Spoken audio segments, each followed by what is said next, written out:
She's sitting up! Is me sitting here a rare sight? No, we just thought you'd be resting. Perhaps I would have been, were it not for the sudden arrival of some unexpected guests. Not that I consider it a disturbance. After all, you are the only ones who are free to enter. Would it not be a little unfriendly of me to lie down while we speak? I didn't realize you put so much thought into little things like that.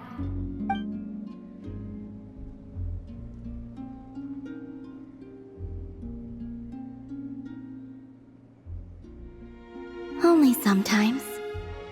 There have been moments lately where I think about you and your companions. They are warm, mysterious, and cozy memories. Very few of my past memories are anything like that. They say that travelers return home bearing bags full of souvenirs. But my luggage was empty, and I believed it would stay that way. Return home? So, you're still planning on returning to the moon? Yes. This planet continues to reject me, reminding me that I do not belong here. If I remain into that, there will come a day that I disintegrate. And I don't mean reduced to dust, or turned into food for the flowers. I mean, I will cease to exist entirely. Alright then. Well, we're sure gonna miss you. But it sounds like we'll have to say goodbye. How do you intend to return? The moon prayer night is soon to arrive. On that day, the moon will be closest to Devat.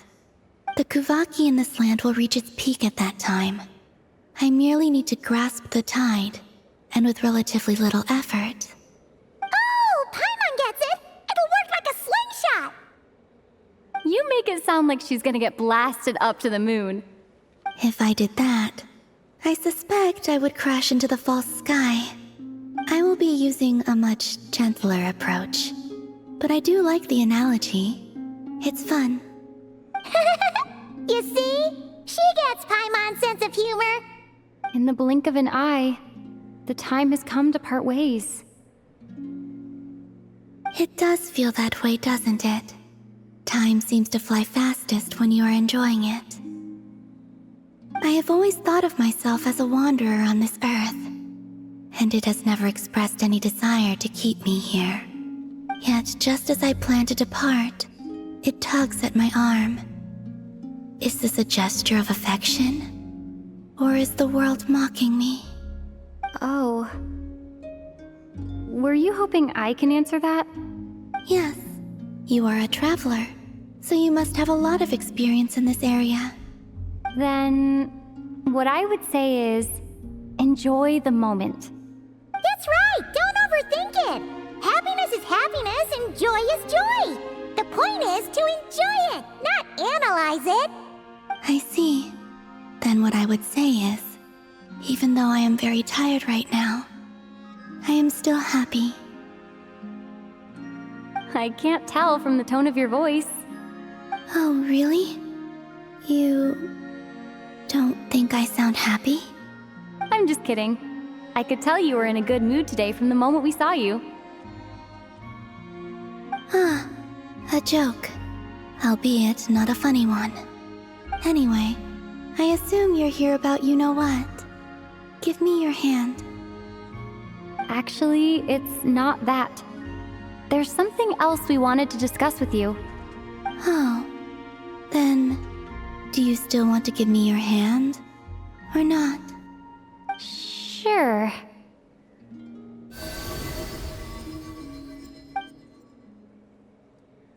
Thank you.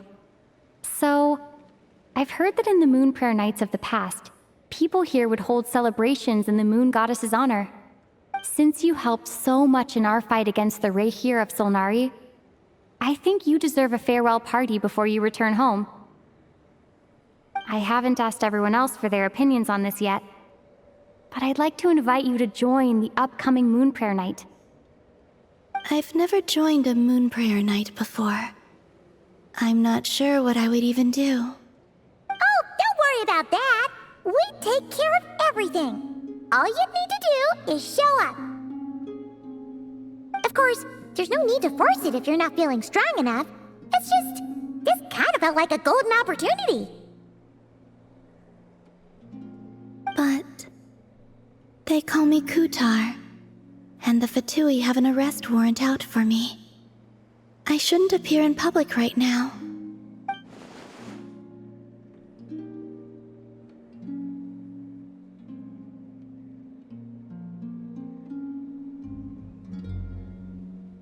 I'll make it work. You have my word. Yeah, we got your back. Well, she does. Paimon's actually not too sure what she's planning. All right, if you're sure. I will not refuse your invitation. I suppose it wouldn't hurt to pack a few more sights from this world into my suitcase before finally learning what my homeland looks like. Oh, if you see Lauma, please tell her that my answer to the question she asked me is neither yes nor no. Rather, it is. There is no need. That was kind of cryptic, but sure. Guess it's between the two of you. We'll pass along the message. Bye for now.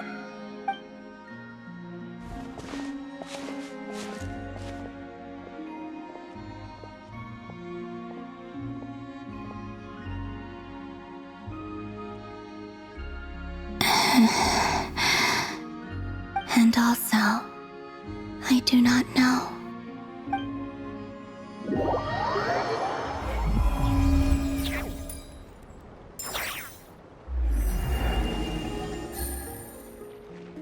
Since she's agreed to join the festival, let's go see who else wants to take part. Well,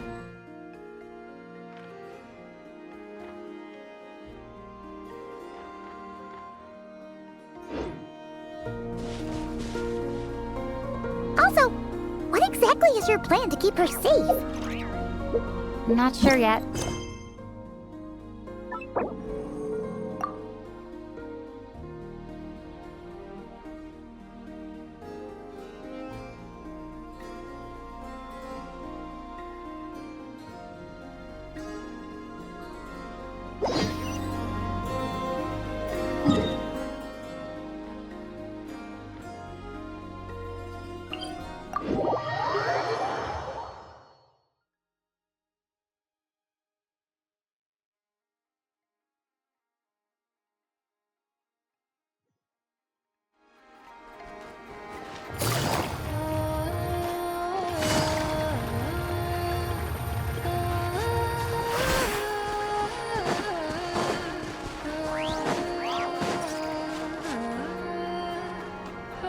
Hey, Llama, it's us! Huh? Varka? What are you doing here? Beats me. I had a bit too much to drink last night, and when I woke up, I was on Hisi Island. Mr. Varka is helping to oversee Nasha Town's preparations for Moon Prayer Night. He is here to go over some details regarding the decorations and custom cloth designs. Right, yeah, that too. What do you mean, that too?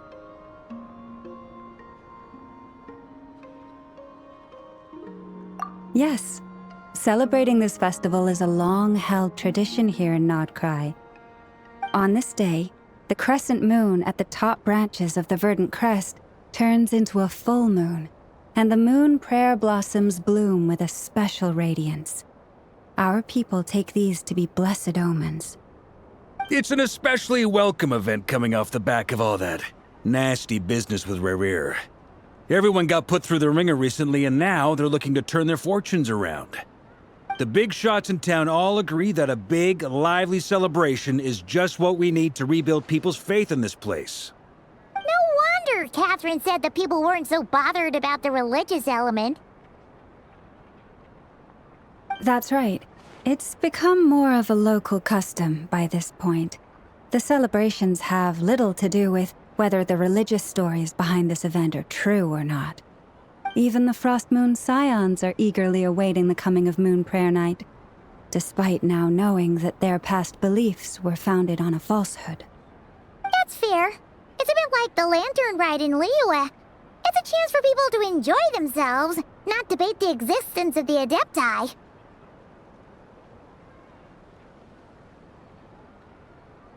Oh, one other thing.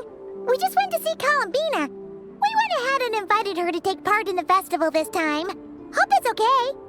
Wait, so... you mean she agreed to it? Huh. That's quite a surprise. Then I suppose that she intends to return to the moon on that day. Oh, yeah. It's kind of a complicated process, but basically, it's like a slingshot.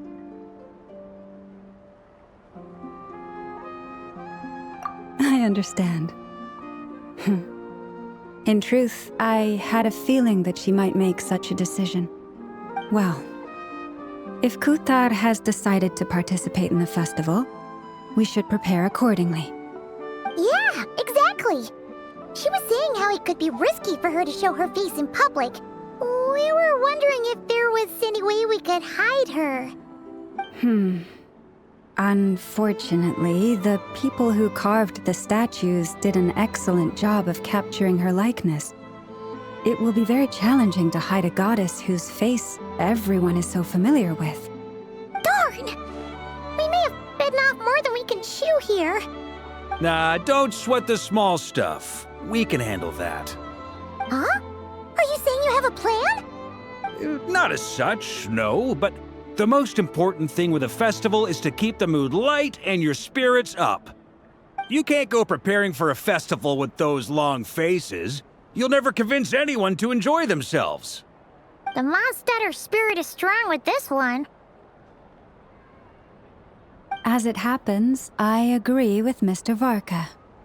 Let's start by making our appreciation for Kuthar the beating heart of the festive atmosphere. And who knows? Once we get the ball rolling, perhaps everything will just fall into place. Hey! Did you catch that? Lama said the thing! Or close enough, at least. I'm looking forward to the Moon Prayer Night already. We have a festival in Mondstadt called Windbloom, and you can always tell which couples are celebrating it for their first time by the smiles on their faces. Big, beaming smiles like their whole face is glowing. And I have a feeling we'll get to see that same smile on the Moon Goddess's face at this festival. Not quite the same, surely. Anyway, I'll take care of business in the city, but I'll have to leave the decor up to you and the Frost Moon Scions. No one else can capture that traditional aesthetic quite like you guys. But lastly, there's the final key element that brings the festival to life: companionship. Before you leave, let me show you something that we've been preparing. Mr. Varka had asked to see it already, so you may as well tag along. Also, I have some further questions about Kuthar's decision.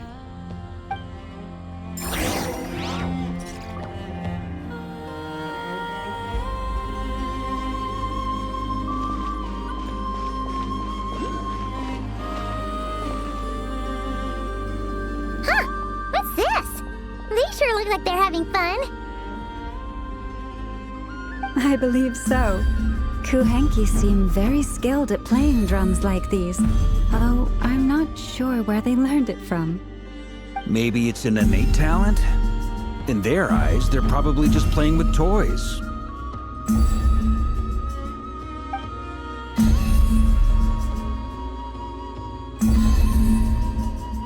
Wanatar!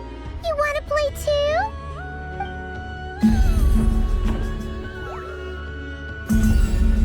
Yeah. She looks more confused than anything. Maybe we can teach her next time if we get the chance.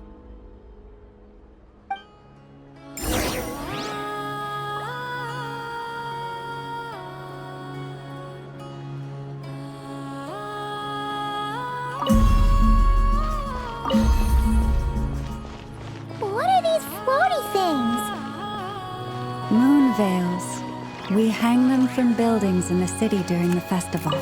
When you look at the sky through them, it creates a lovely misty effect.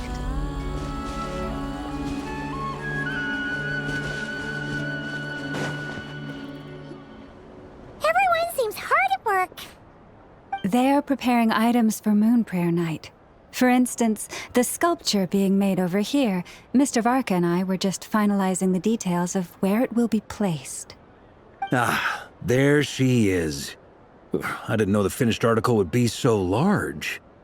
Not to worry, though. All the necessary arrangements have been made. Just let me know once it's ready, and I'll get some people to ship it over. You have my thanks. And over here, we are preparing a very traditional confection.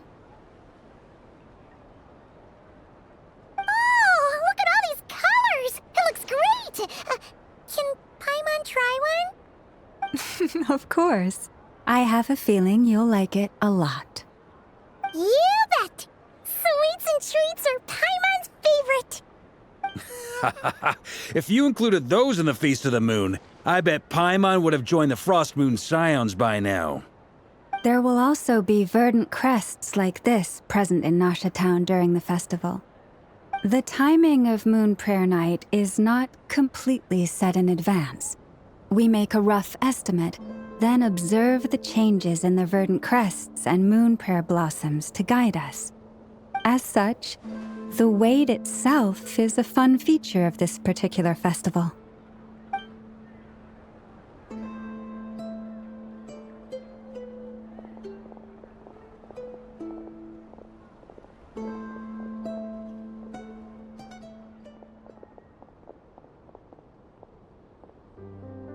Let's talk here.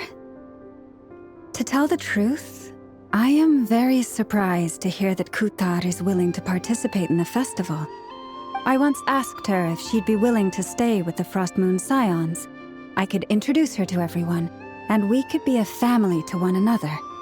She did not answer, but she has not appeared here since.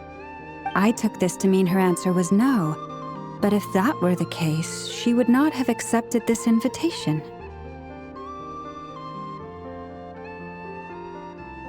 Ah. I see. Maybe she is right.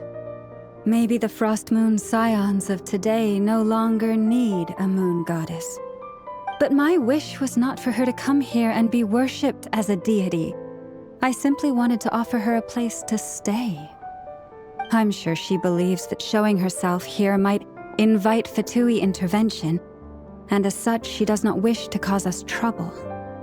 But what really pains me about all this is that this is her birthplace. She ought to belong here, yet no one has been able to grant her shelter. I think I'm qualified to weigh in here. When someone's about to depart on a long trip, what they need is blessings, not burdens. We should wish her the best, not make the journey harder than it already is. Anyway, she's agreed to attend, hasn't she? All we need to do is simply respect her decision. I see your point. Yes, she will soon depart after all. Our job is to leave her with some happy memories. Besides, who's to say her journey to the moon is a one-way trip? It's not like she can't come back and visit if she wants, right? Paimon agrees wholeheartedly. Festivals are all about having fun, so let's keep it simple. All right, I'm gonna head back to Nasha Town soon. Want to come with? I'm guessing you have some other folks to visit there. Sure thing, let's go! Bye for now, Wilma! Thank you all. Goodbye.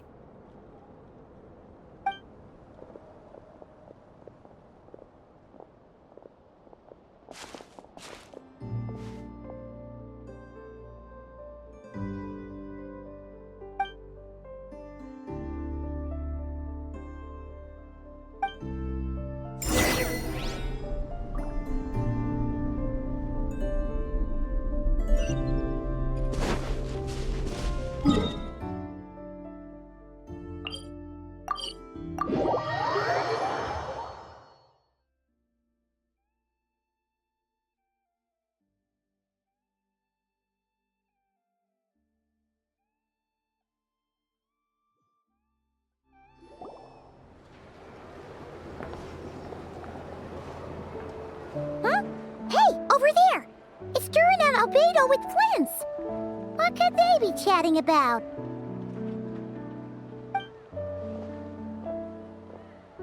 Your guess is as good as mine. Ah, Grand Master, and the Traveler in Paimon. Hello there. It's been a while. Perfect. We have some new volunteers for our investigation. Wait, let me guess. The righteous Lightkeepers are finally ready to hunt down the Abyssal Dragon? Haha. Yes, that too. Yeah, right. Oh, wait. Why does everyone keep saying that too? Well, to be precise, the facts match, but not the causality. Wait, so I guessed right? Half right. Don't act so impressed with yourself. Maybe I can explain. We ran into Mr. Flint's north of Nasha Town.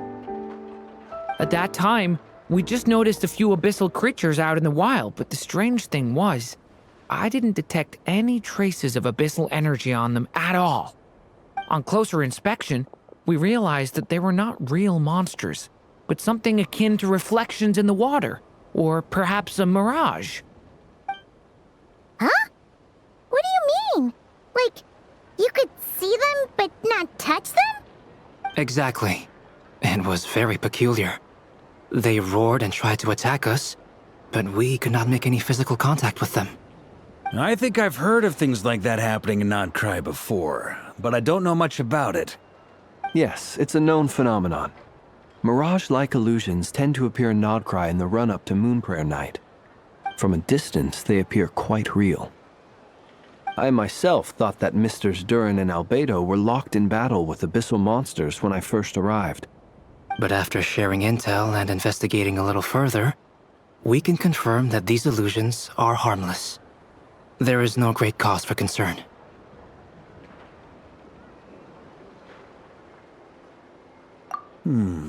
All the Mirage stories I've heard are either animals, rocks, or small houses. Abyssal monsters, though? That's a first. It's a first for me, too. So I'm planning to look into it further just to be on the safe side. I intend to inspect a few more locations. What about you two? Any plans? Alice contacted me a few days ago. She'd like me and Durin to assist her with an experiment. But we lost contact shortly after receiving the message. I'm sure that comes as no surprise to anyone familiar with her. We don't know when the wind will blow, yet when the wind blows, we will know. That, in a nutshell, describes how Alice operates. Yeah, that tracks. Okay. Well, I suggest we investigate this Mirage business in the meantime. It's piqued my curiosity, and I'm pretty sure I know someone who will already be 10 steps ahead of us. Well said. Right?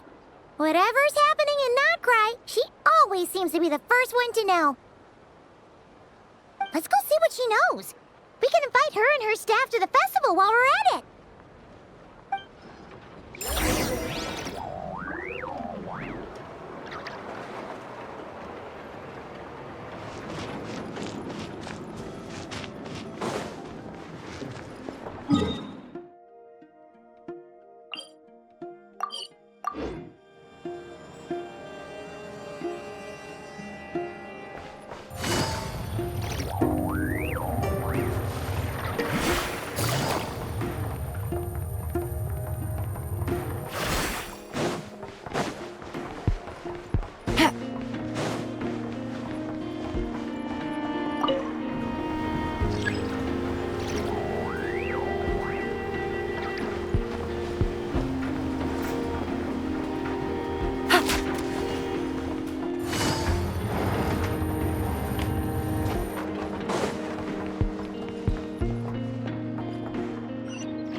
You're right, I have noticed. There's certainly something a little fishy about this situation. Only a little, though.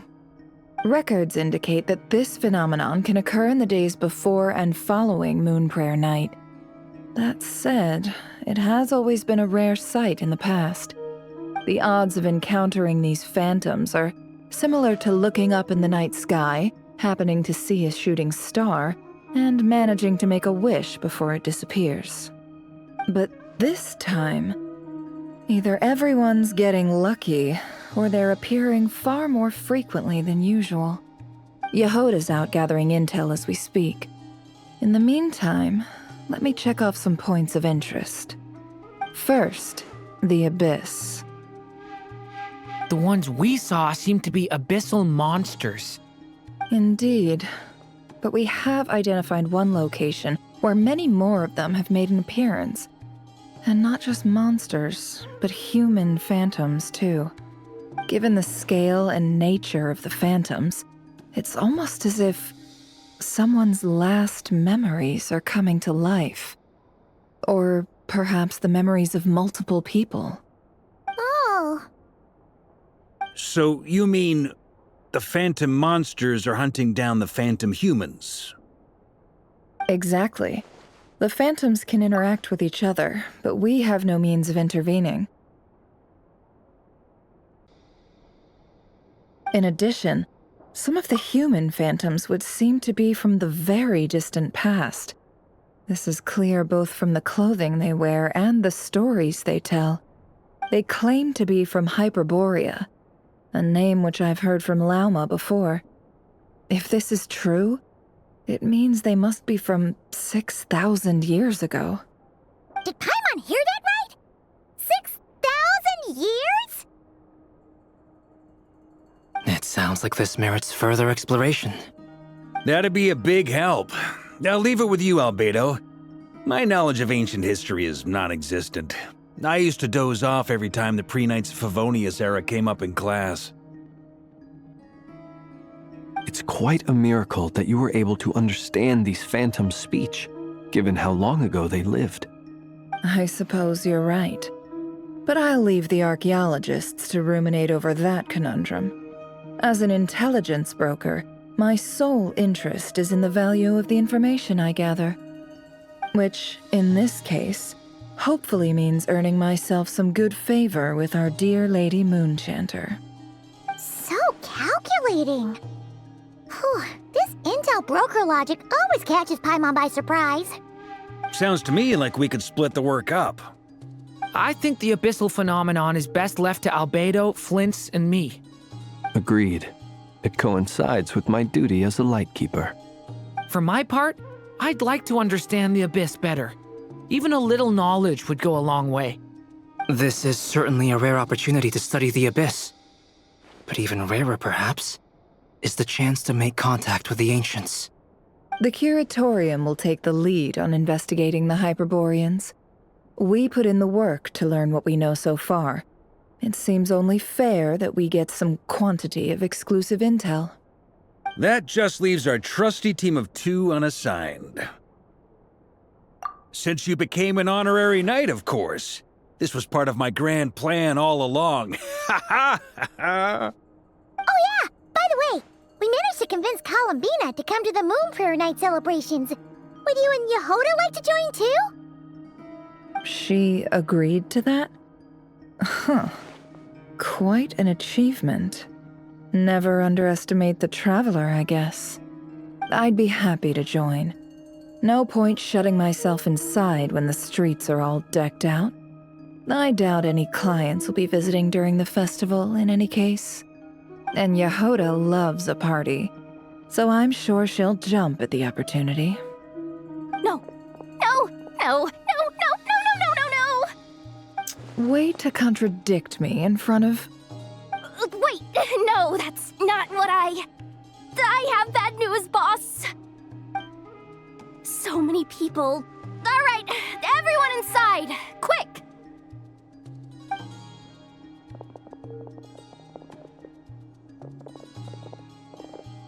This is gonna sound crazy, but hear me out. I saw one of those phantoms at Star Sand Shoal, and it was some sort of flying ship. Like a spaceship?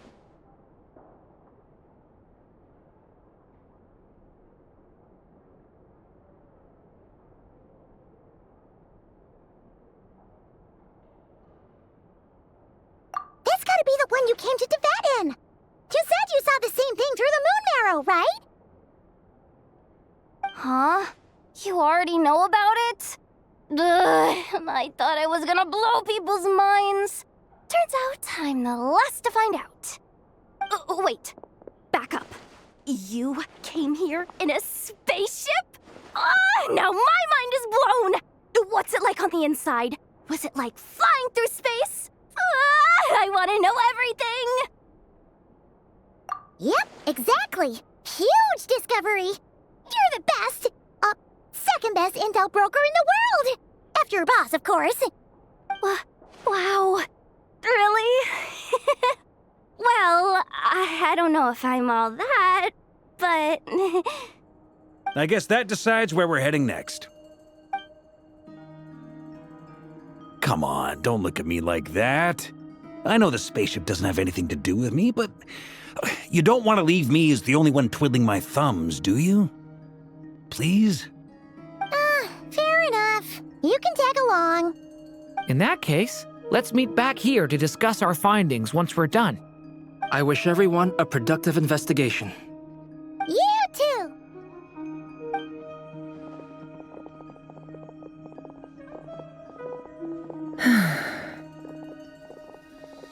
What's up, boss? Aren't we gonna head out? Tell me, Yehuda, when did the curatorium start giving out intel for free? Oh, sorry, boss.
Wow, what do you know? Yehuda was right on the money. This phantom really is your spaceship. But that's so weird. Why would it show up here? Is it some kind of projection? Or a ghost? Like, maybe it no longer exists. But somehow it left an after him? Ah, you're already here. Miss Lauma, what a surprise. I thought you were busy with festival preparations. I was, until one of our people informed me that a strange sight had appeared at Star Sand Shoal. No one's ever seen something quite like this before. I thought I should see it for myself. Same here. Oh, so we heard that these things appear around the festival period. Any idea why that is? Unfortunately not. We have very limited information about them, since they can't be interacted with. And no human phantoms have ever made an appearance before now. The most we've been able to deduce is that these sightings appear to be connected to the increase in Kuvaki energy around this time. Seems like that's all we can do. This is all so confusing. Allow me to lend you a hand.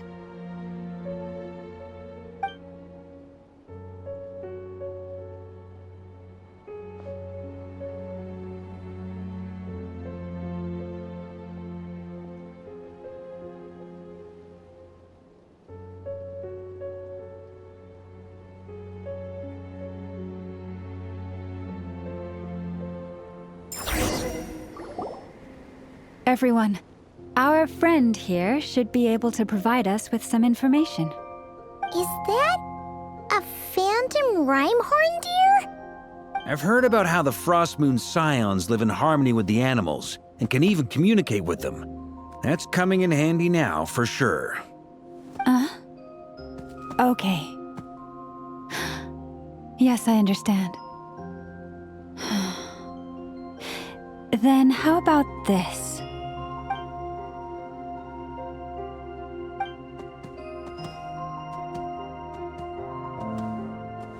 Oh, it's leaving. It appears to share our curiosity about this giant spaceship, so I asked it if it wouldn't mind investigating along with some friends. In return, I told it about some nearby spots where the wild fruit grows abundantly. We may live in a different era from these phantoms, but I trust that the terrain, climate, and ecology here are more resistant to the effects of time than some things are. Let's give them a moment and hope for the best.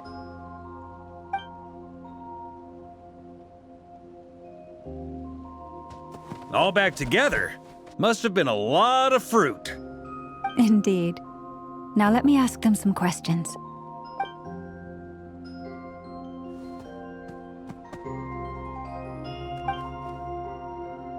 It did find a lot of wild fruit, enough for them to feast for a long while.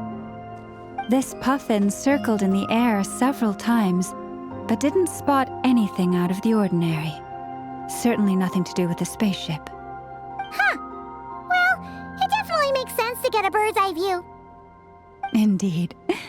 Other than that, I was also thinking that the world these phantoms see is also different from ours.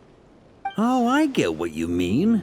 The wild fruit exist in both times and spaces, but there might also be things that only exist in that space-time, which we can't see.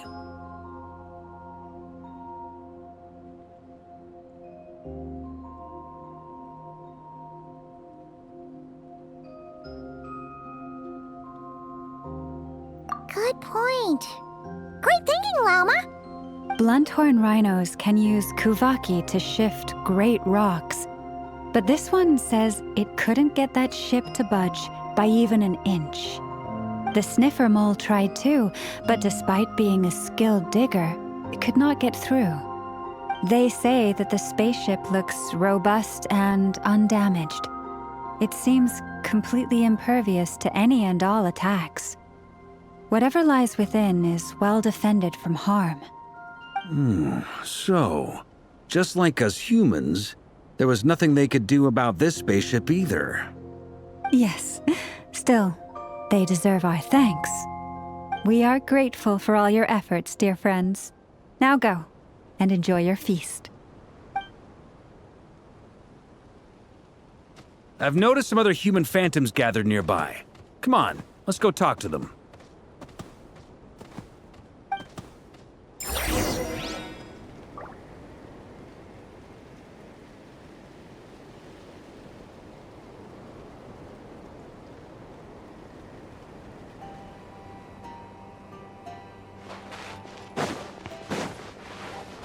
Take it easy. What is this thing? I've never seen it move, and there's no way to get inside. Goodness knows. My grandpa says it's been sitting here at least since his grandpa was still alive. What about his grandpa? Did he say anything to your grandpa's grandpa about it? Huh? I don't know. In all likelihood, it was here back then too. Hard to imagine something this huge could move. Guess that means that as far as they're concerned, this ship's been around a long time.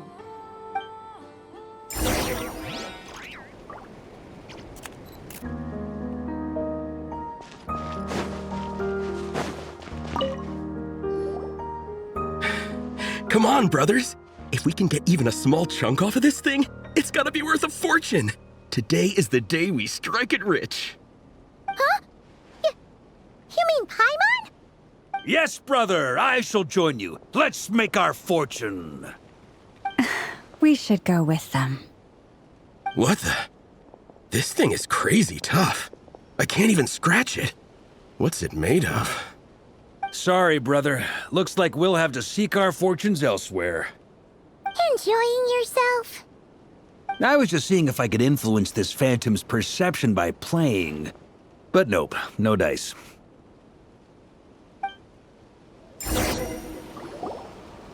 I'm sure we're all starting to build up an idea of what's going on here now that we've spoken to some of the people.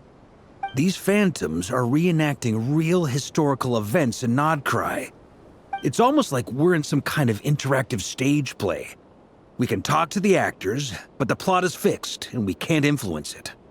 It makes sense. History is set in stone. The objective facts of the past cannot be changed. Paimon totally thought you were just goofing around earlier. But actually, you were doing some serious investigating. Of course I was. Anyway, at this point, I think we're forced to conclude that although the Phantom spaceship is right there in front of us, we aren't going to learn much about it from these people.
Don't be discouraged.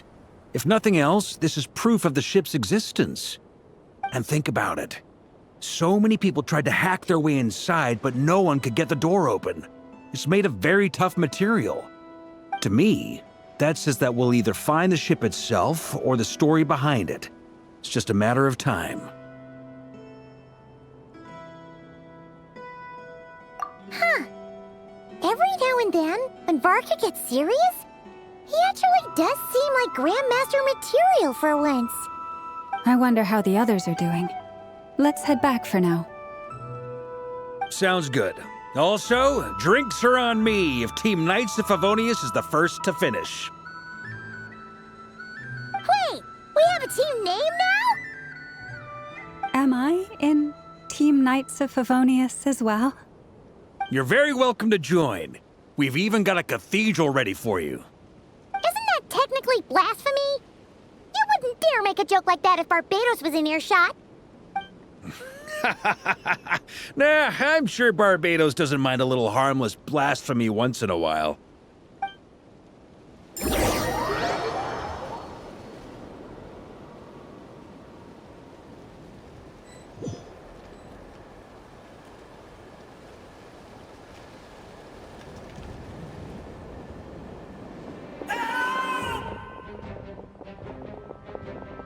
Oh, no! Get away! Oh.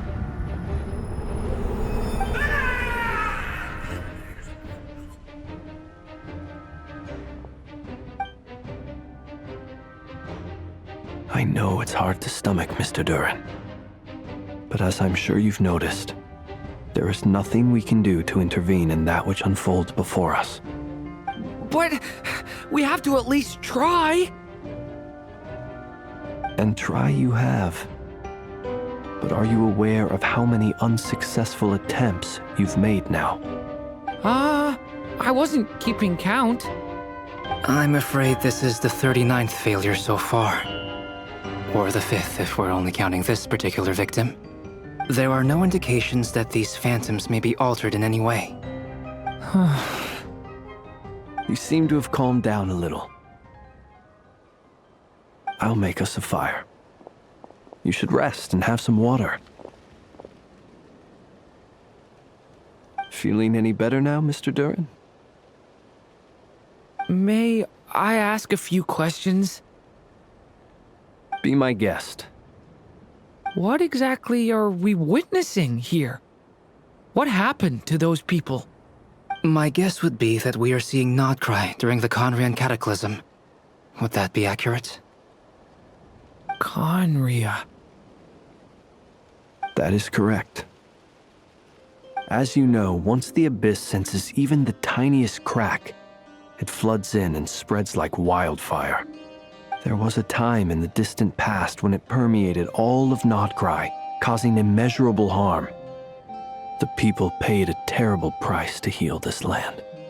Then, 500 years ago, the whole of Tevat suffered an abyssal disaster. Once more, Nodcry was dealt a devastating blow. I see. In the face of the abyssal onslaught, all were like grains of sand tossed around by a tidal wave. Be they human, fae, or god. The moment you witnessed is but one drop in a whole ocean of catastrophe. All right.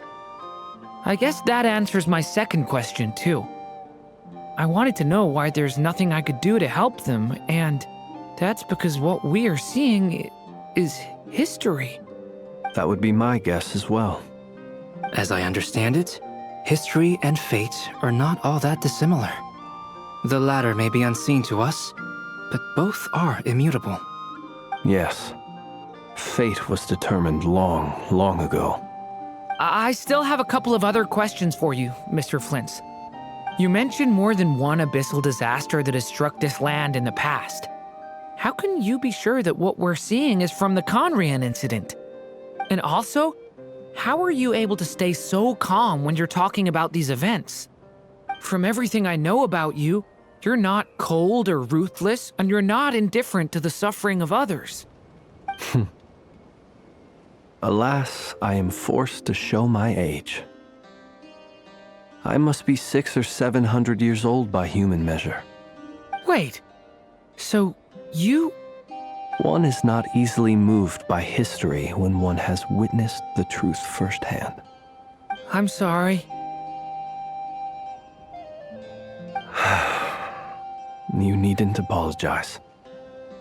Your passion is a good thing to have. Treasure it, because someday you may find it in terribly short supply. Now, at the risk of offending you, I have a question in return. Your curiosity toward the Abyss, is it born from hatred or because you sense its call? I only ask because I kept a fragment of Rarir's body in my lantern for a short time. Specifically, his heart. So I know what a burden it can be to carry the Abyss with you. And I hear its power growling from somewhere within you. In my eyes, your mere existence is a miracle. My honest answer is... I don't know. I don't think I have the confidence to say for certain. What I will say is the Abyss is not the only issue that haunts me. Even before I became who I am today, the question dogged me constantly. Should I even exist at all? My doubts remain unresolved. But when we fought Rarir, something became a little clearer to me. Sometimes it is the darkness within us that allows us to achieve the impossible. I certainly got the sense from your 39 attempts that you were trying to achieve the impossible. It sounds like you've resolved to see the truth for yourself. Absolutely. In that sense, he and I are quite similar. Then I wish you every success. I look forward to the day of your transcension. Well, if everyone's caught their breath, I suppose we should head back. Oh, and one last thing. I'd appreciate if you kept our discussion about history a secret.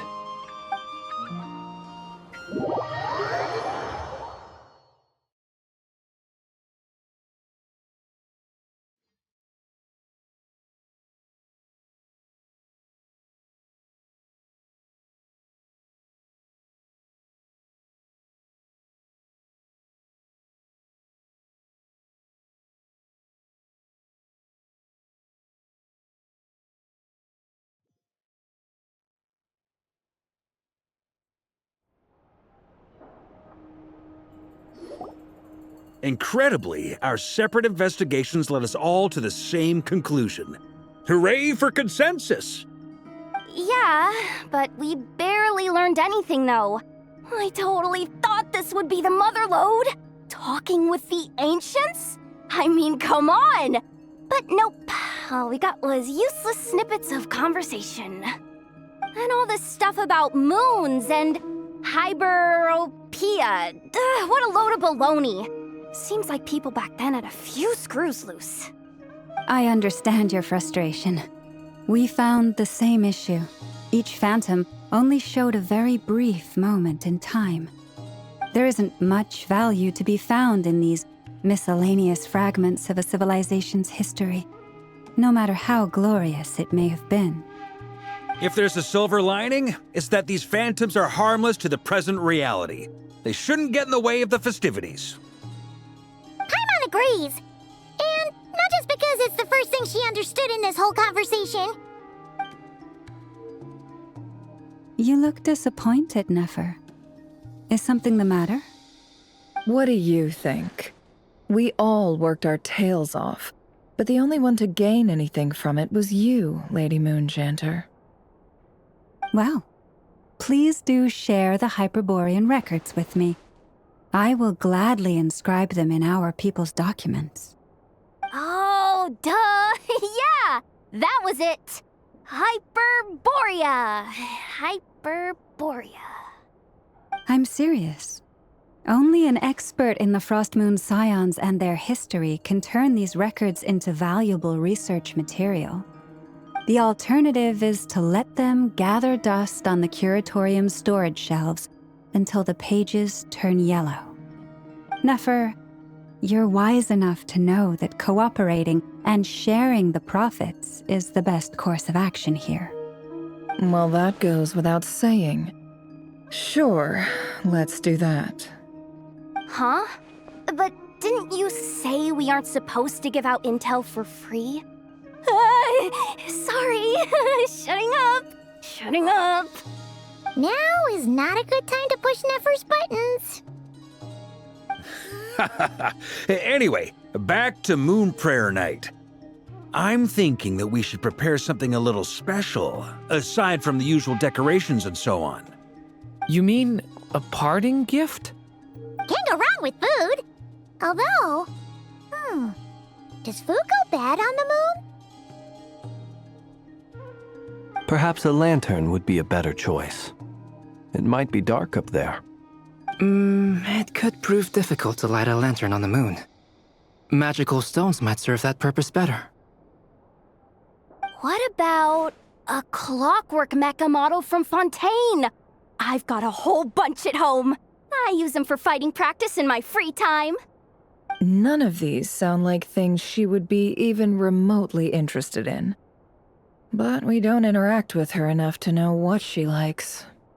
Yeah. It would really save us the guesswork if someone could find out what she's into. Wait, what the? Traveler? They're all looking at you. Great! Haha, problem solved. Now, I need to stop by Dory's. Gonna need her help sourcing a bunch of stuff for the festival. Then let's leave it there for now. We all have our own business to attend to. Traveler, if you find out what Kutar likes, let us know right away.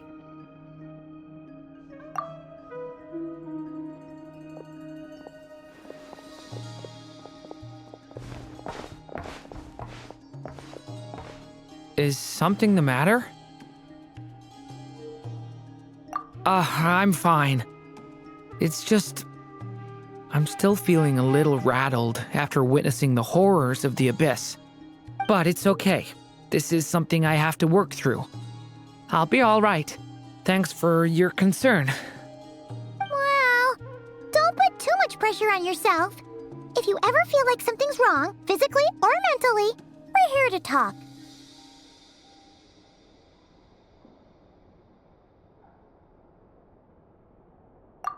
Come on.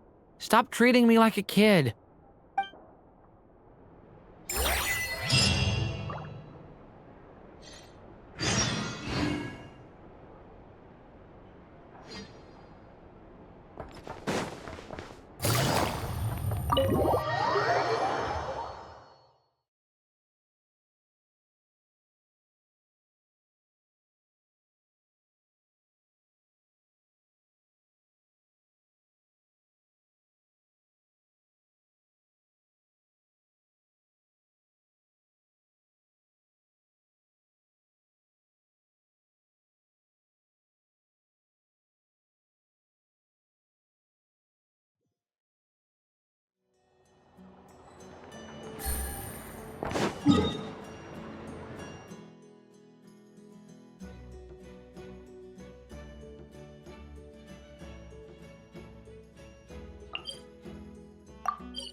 Weren't there a few Kuhenki here last time, too? Where did they all go?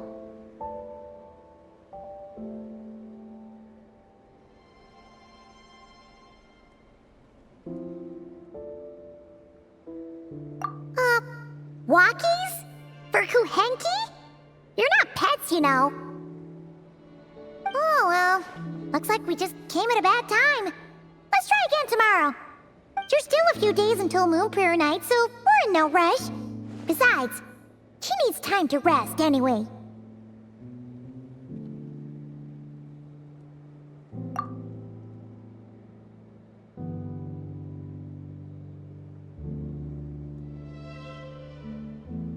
Kalamina! Are you back yet? Oh, how strange. Looks like she still isn't here, right? It's not like her to spend so much time outside, especially since she's worried about attracting unwanted attention. What about Luonatar? Luonatar, you there?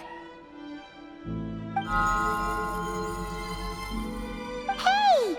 Do you know where Kalambina went? Sorry, didn't understand. But if you know where she is, could you take us to her?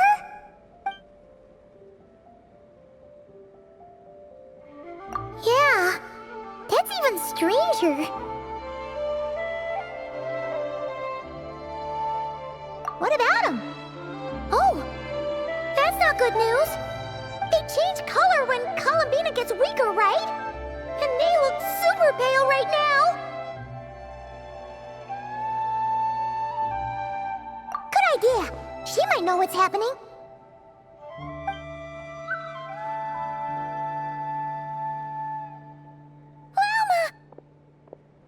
Ah, it's you.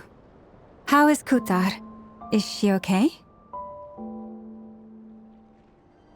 No, she hasn't. I came here to check on her after I noticed the flowers had changed color. Based on past precedent, she must be very weak right now. Even getting up to walk would be a struggle. It seems unlikely that she wandered off outside. Not to mention that she doesn't do that at the best of times either. So yeah, this is super weird. No. Very few people are in the know about Kutar's whereabouts. And if anyone suspicious had visited, they'd have left some sort of evidence. Come on, let's go to Nasha Town. If anyone has seen her, someone there will know about it. It's not Cry's information hub after all. Makes sense. Let's go!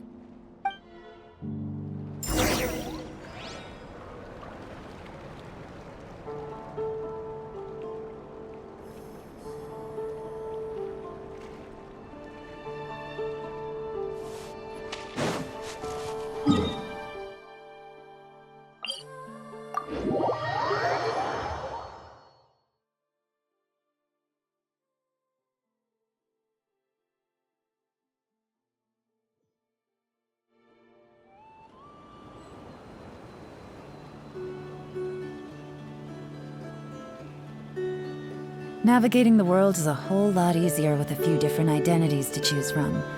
Need me to come up with some for you?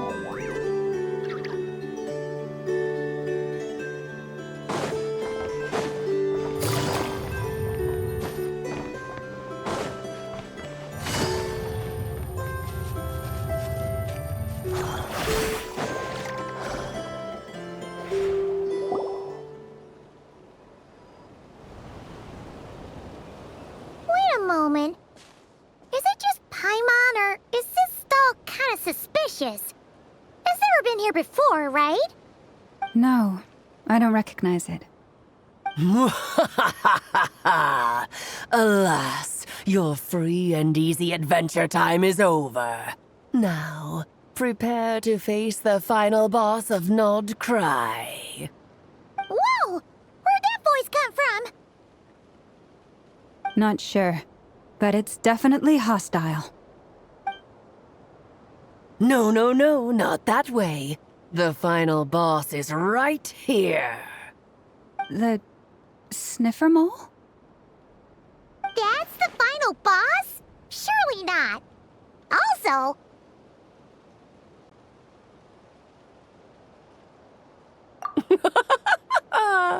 Okay, the jig is up. I'll stop teasing you. Turn around. I'm right behind you. It seems I've managed to leave quite an indelible impression, even though you've never seen my face. Oh, nothing could make a great mage more pleased with herself.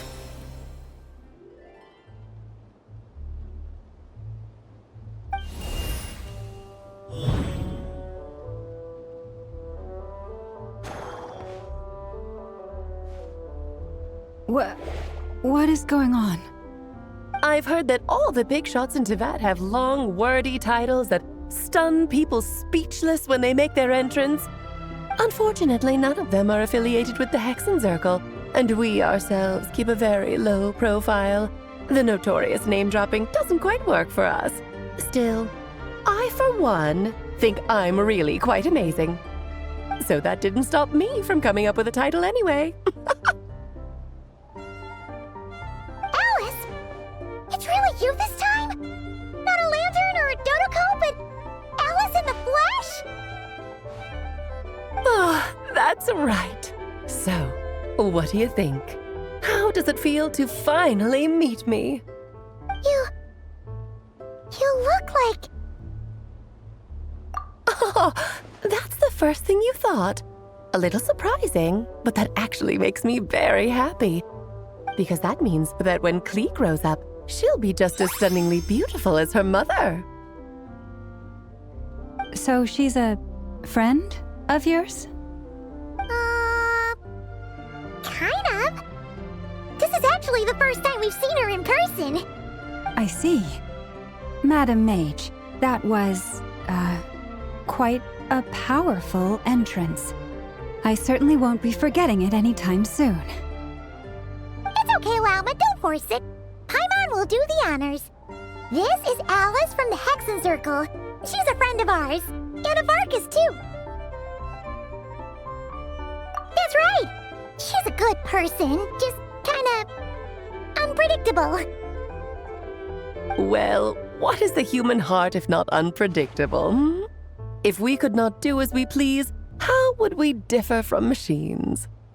I am Lauma, Moon Chanter of the Frost Moon Scions. It is a pleasure to meet you. Oh, I know. Before you got here, I spent a good, 15 minutes getting up to speed on Nodcry's present situation. In other words, I've read the whole in the last episode part, so we can skip the pleasantries.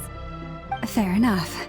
Well, Miss Alice, I can already tell that you have quite a unique personality. You'll get used to it. Paimon sure is. So anyway, what are you doing in Nodcry, Alice? Oh, I thought I told you already. This time, I'm the final boss. And what a formidable foe I shall be. Powerful, confident, decisive, and good luck finding my weak spot. You will never succeed. Oh, drat! My one weakness, and you found it in an instant. Fate has been dealt a devastating blow. Thus falls the great Dodo King. Why are you playing along with this nonsense? For funsies, of course. What's wrong, Paimon? Are you disappointed in me? Am I a gigantic letdown? No, it's just... you seem like a busy lady. And this is the one time you've shown up in person. Paimon figured it would be for something more high stakes than just goofing around. You're quite right. I'm here in Nodcry because something big happened. Something big enough it caught the attention of the Hexenzirkel. It concerns the 3 moons, Tevat's borders, and of course, the moon goddess you are currently searching for. Kind of. Why don't we discuss this over a pot of tea? My main reason for coming on this trip to Tevat was, of course, to have some fun. But I do technically have a job to do as well, namely, maintaining the stability of Tevat's borders. I'll skip over the complicated parts, but to sum it up, abyssal energies are all that lie beyond Tevat's border. We'd find ourselves in a real pickle if they ever made it through. And the phantoms you've been seeing are a sign that the border has been disturbed.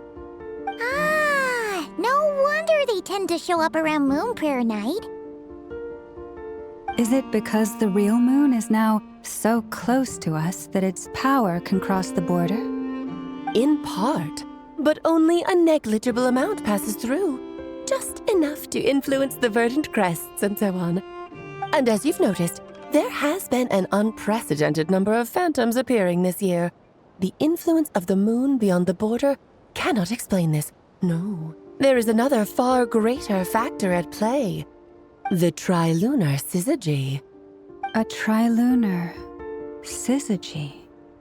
Eons ago, before the heavenly principles came to Devat, it was the then 3 moon goddesses who controlled the laws of this world. Oh, that's exactly it! The 3 goddesses split these powers amongst themselves, promising never to consolidate them into one singular body. This was meant to keep the world stable. But, fast-forwarding to the present, the eternal moon's marrow is with you, while the iridescent moon's marrow, which should never have appeared in this world, has been retrieved. Add that to the presence of a moon goddess in the flesh and...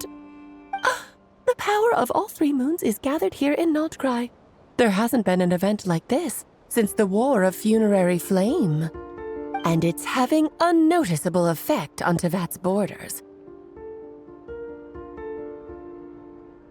Because I wish to give my darling daughter a peaceful, sunny environment to grow up in. Is that a good enough reason? Kinda sounds like you're dodging the question, but it does make sense. Well, that's one reason anyway, and the most important one. The others are a little complicated to explain. For instance, cleaning up after dearest Miss R. Albedo could tell you more about that if you're curious, but right now, I have a more important question to ask you. Why are you collecting the moon marrows? I see. Nicole told me about that legend once. Nicole? You mean meet Anne? Oh, so you remember.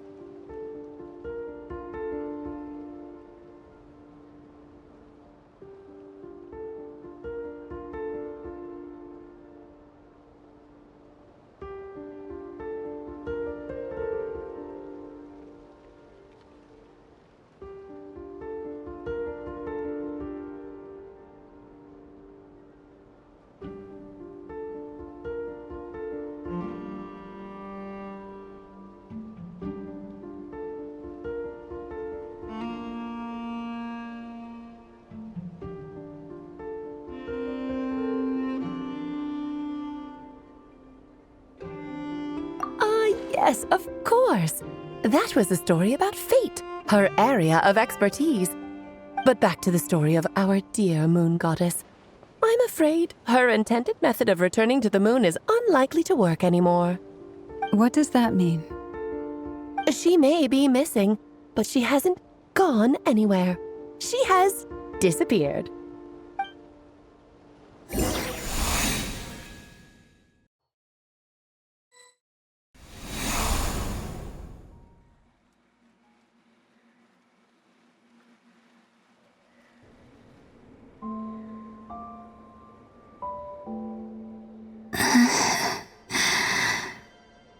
My body is so heavy. Wait, no. It's my mind that's heavy. My arms and legs are as light as a feather. What's happening to me? I feel drowsy, like I've been asleep for too long. Is it daytime or nighttime? Is the moon out? I think I'll go for a walk.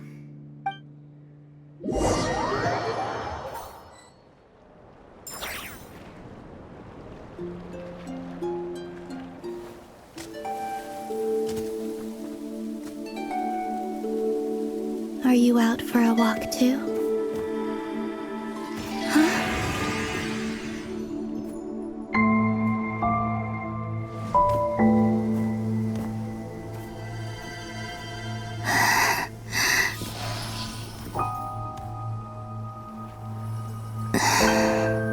The day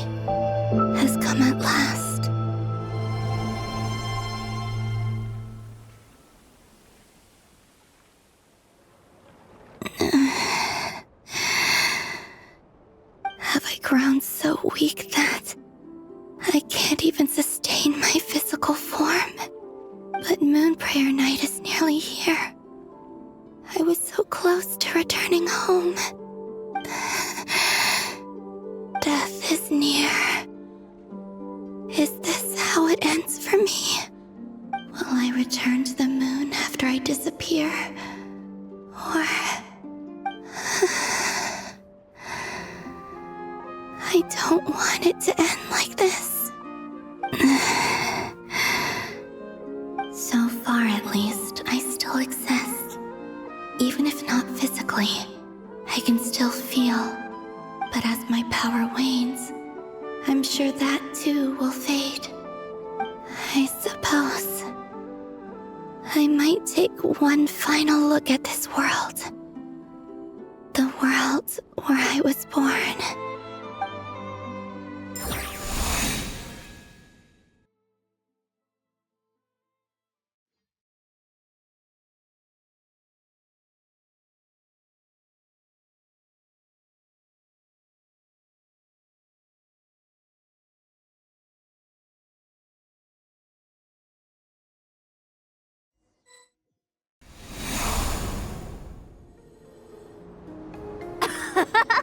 Come on, come on!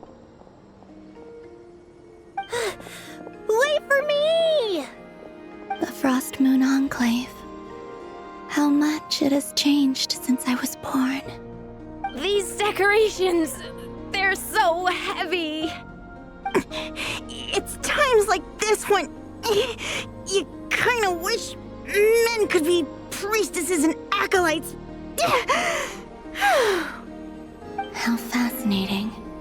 I've never had the chance to be privy to people's private lives in this way. In the past, people would get so solemn and serious the moment I showed my face, like they were frozen stiff. Karina, Lametti, it's time to eat. Coming! I want to watch them a little longer.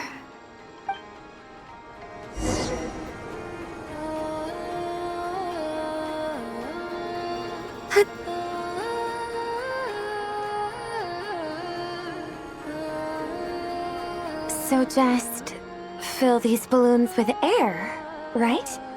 Yep. Try a couple now to test things out. The rest can wait till Moon Prayer Night.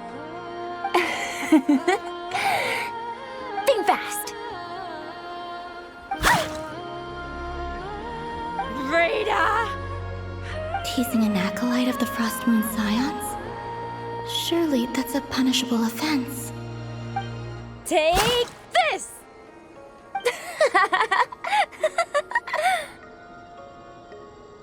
Huh? All right, enough horsing around. Lady Lauma gave us a task. We should get back to it. The task is just to check that the balloons don't leak, right? Doesn't matter if we fill them with air or water. Yeah. Okay, you got me there. And you got me there. But still, we can't use all the balloons before the festival even starts. We won't use all of them. And as long as Lady Lauma's trusted acolyte doesn't snitch, this can stay as a little secret between friends. A couple more can't do any harm, right? Oh, you menace. Then, think fast! Is pumping a balloon full of water really so much fun?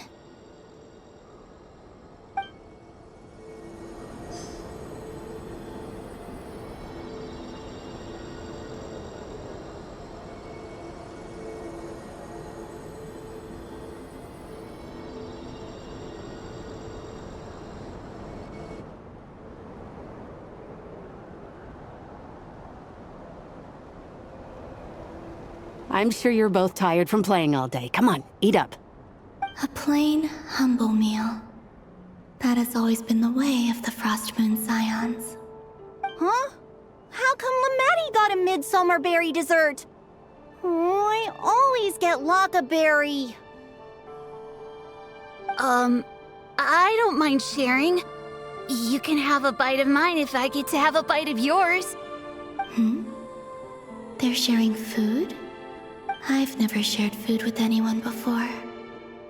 Even at the Harbinger tea parties, everyone just ate off their own plate.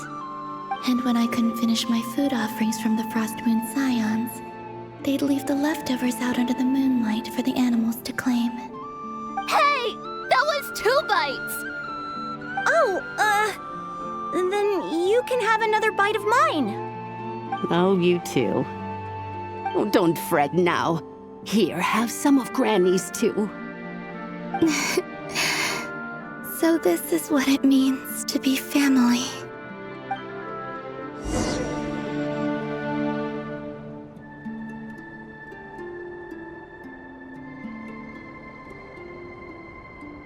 I'm seeing so much that I'd never usually get to see. They'd never act like this when I was around.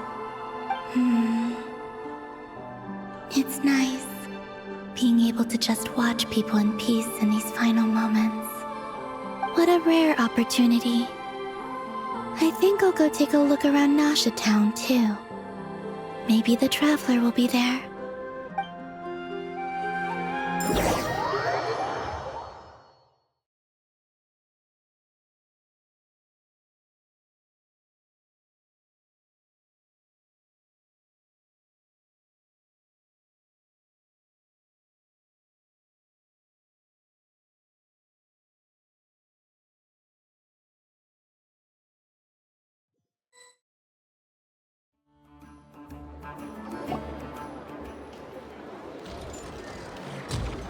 After the War of Funerary Flame, the Moon Goddesses were no longer recognized by Teyvat.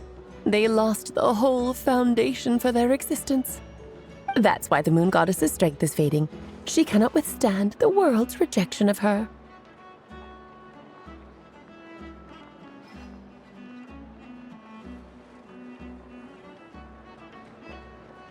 To be more pedantic about it, the Moon Goddesses did something to offend the heavenly principles, and that's why they were ousted. Something of a recurring theme in Teyvat's history. Theoretically, speaking so candidly should put me in their crosshairs too, but they can't tell me what to do. I'll say whatever I want. Anywho, the Moon Marrow energies were but a drop in the bucket for her, and that battle against the Ray Hair of Solnari only weakened her further. Fortunately, it happened close enough to Moon Prayer Night when the Kuvaki concentration here is high. That's the only reason she managed to survive this long. What do you mean, fortunately? You said she disappeared. We're too late. Oh, what a headache. I thought this was all common knowledge. I guess I have some more explaining to do. Okay, buckle up. It's time for another lecture.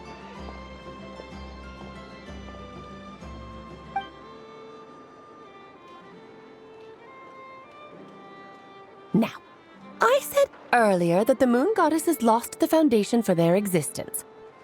The reason for that has to do with the natural order. Basically, the rationale for their existence in Teyvat was lost. The same logic applies to the present Moon Goddess too. Consider her existence so far. Her comrades in the Fatui called her Damselette. And she was worshipped as Kutar by the Frost Moon Scions. But these connections have now been severed, whether by her hand or yours. So, the rationale that once sustained her existence is now gone. Wait, we did that to her? Oh, well, strictly speaking, yes. But let's not start pointing fingers, shall we? I'll only end up as the big bad villain, and that's not the kind of final boss I want to be.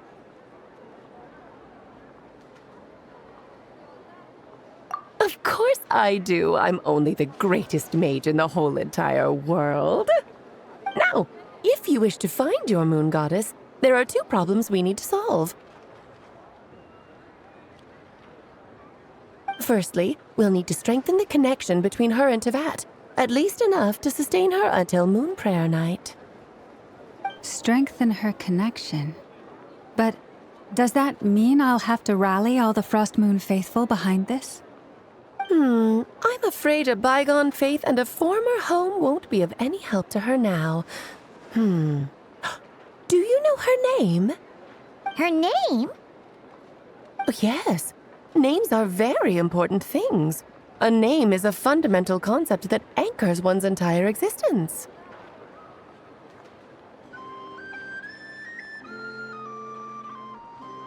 Then your first job is to find it.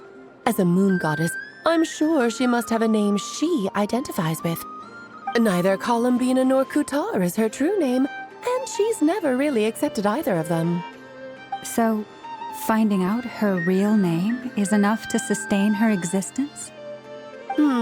Yes, I know it sounds like a small step, but every journey begins that way. So for now, that's all we need to focus on. The second problem is with her plan to use the moon marrows to return to the moon. Unfortunately, piercing through the false sky will take an enormous amount of power. Given her current condition, she won't be able to provide anywhere near enough power, even if she recovers her physical form. But no need to fret. Nicole's the expert in this field, and I'm sure she'll figure something out. Wait, Mage N is going to help us out too? That means we've got 2 Hexacircle mages on the case. This is turning into a pretty big deal. Actually, this is more of a side quest for me. Like you said, I'm a busy lady, so I can't stay for too long. I'll have to return to Tevat's border soon. That's the upside you get for looking out for my little Klee. Hopefully that will incentivize you to carry on keeping her company in the future. Anyway, jokes aside, you'd better get moving. It will take quite a miracle for the moon goddess's consciousness to hold out till moon prayer night. Oh, I suppose I might as well tell you where Nicole is before I leave. Off you go now. Time to meet your new friend. Oh, yes, and a little suggestion. Don't forget to mind your heads. What? I wonder how Durin's doing. I should really go see him before I head back. You really are super busy. I most certainly am. There's so many children I have to keep tabs on just in Mondstadt. Durin, Albedo, Venti, Varka.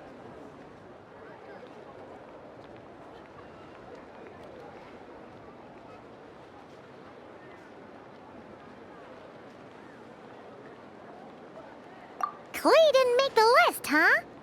Of course not. Klee is my pride and joy. I have no qualms about her, because she's the best child in the whole wide world.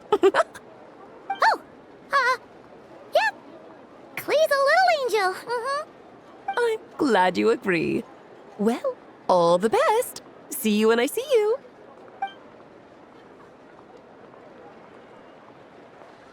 She left in a hurry. Yeah, she didn't pack up her stall. Should we handle it for her?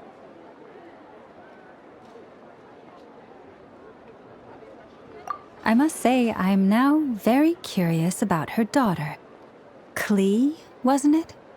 What's she like? That's a long story. Come on, we'll fill you in as we go.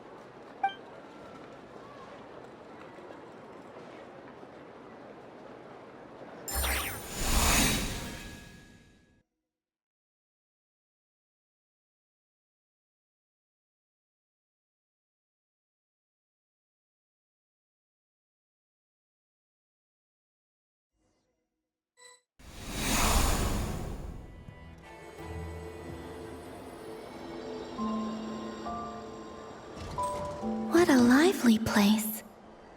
I've never experienced Nasha Town like this before. Hey, you old geezer! Your hammer's rusted through! Who are you calling old geezer? Are they quarreling? I'm looking right at him! You've really gone downhill since giving your daughter free rein in the workshop. Can you even swing a hammer anymore? It shouldn't take you days just to fix a single chair. You might as well use that hammer to massage my back for all the good it's doing. Don't run your mouth, or you'll get a back massage that'll put you in bed for the rest of your life. Look, the materials haven't arrived yet, all right? You know how busy it gets in the days before moon prayer night. I'll bet you send all the materials to your little princess. Blood's always thicker than water, huh? All right, you've made your point, Uncle Koski. As soon as the materials arrive, fixing your chair will be the #1 priority.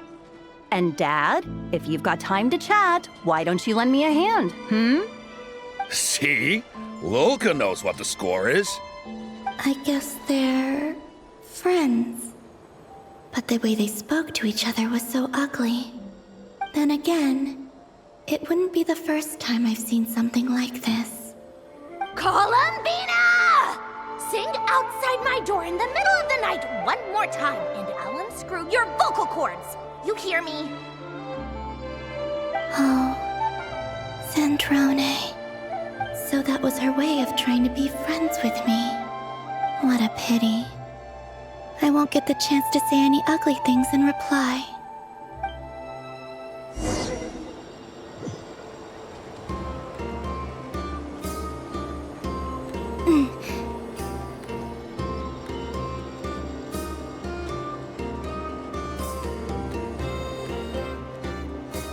Hey, have you decided what to give her for Moon Prayer Night? I sure have. She's gonna get the surprise of her life when she's least expecting it. Then I'll whip out the ring and pop the question. The surprise of her life. What a fun turn of phrase. Cool, I get the picture. You can spare me the gushy details. Ooh, looks like we have a customer. Hello there, ma'am. Would you like some Moon Prayer Night candy? Huh? Is he talking to me? Can he see me? Here you go.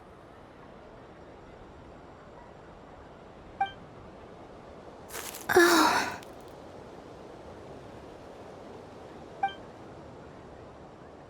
Come back anytime. Right. Now, where were we? I don't know why, but I still held out hope.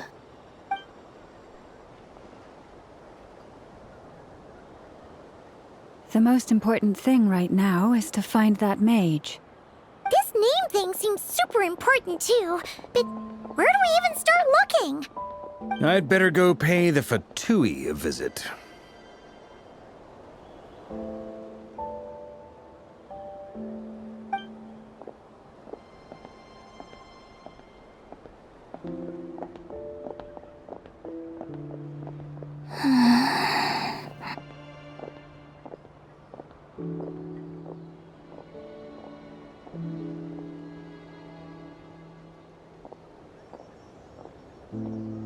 Columbina?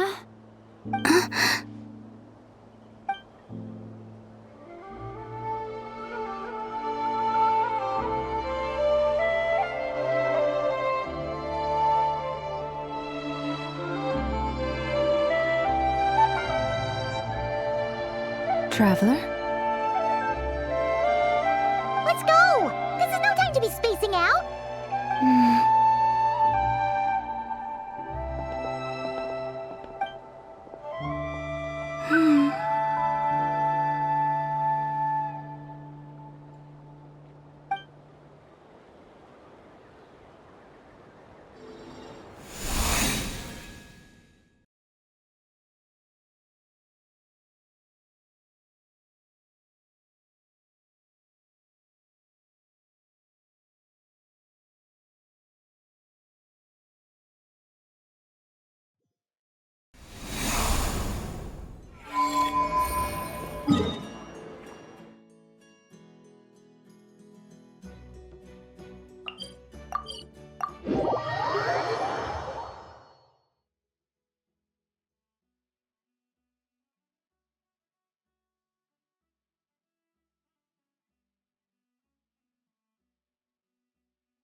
Where are they going? They mentioned a mage and a name? So, Mr. Varka, are you acquainted with this Nicole? Or should I call her Mage N? Not really. We've never met, though she has come up in conversation. From what I've gathered, Alice kinda took Nicole under her wing. Taught her how to speak in a more ladylike fashion, that kind of thing. Huh. Hard to imagine Alice as an etiquette coach. Yeah, Alice is a larger-than-life personality, I'll give you that. But then again, that's why she's able to draw such an eclectic mix of people into her inner circle.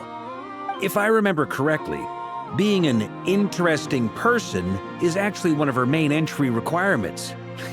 So, if you ever wanted to join the Hexen Circle, I'm sure you'd both be eligible to apply. Hey! Don't go around making promises on Alice's behalf! I wouldn't dare.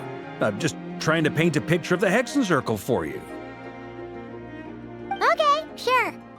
Anyway, since none of us have ever met Nicole, how are we supposed to find her? We can't just go up to every woman in sight and ask, "Hey, are you Nicole?" Maybe something she's wearing will give it away? Like, a windbloom pinned to her chest or something. Wait a minute. Alice never said Nicole was from Mondstadt. Oh, true.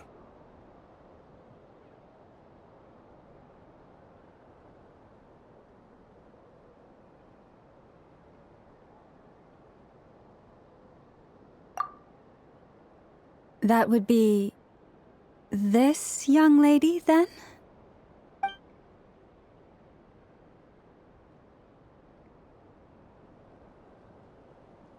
Hey there! Sorry to disturb you, but are you Miss Nicole? Varka, Knight of Boreas of the Knights of Favonius. Alice might have mentioned me before. Ah! Have we got the wrong person? Sorry. Well, this is awkward. When I shook my head, I meant, no, Alice hasn't mentioned you before. Huh? Where is this voice coming from? My apologies. For certain reasons, I am unable to speak. This is the only way I can communicate with you. It might take some getting used to, but I hope you can understand. Hey, it's fine. I'm more shocked by the fact that Alice never speaks about me. I mean, As for you two, we have crossed paths twice before, but it is nonetheless a pleasure to finally meet you. It's really you! Thanks for all your guidance in the past! You're quite welcome. This time, things are different. We have reached the unwritten pages of the story. You might say that we stand at the crossroads of fate.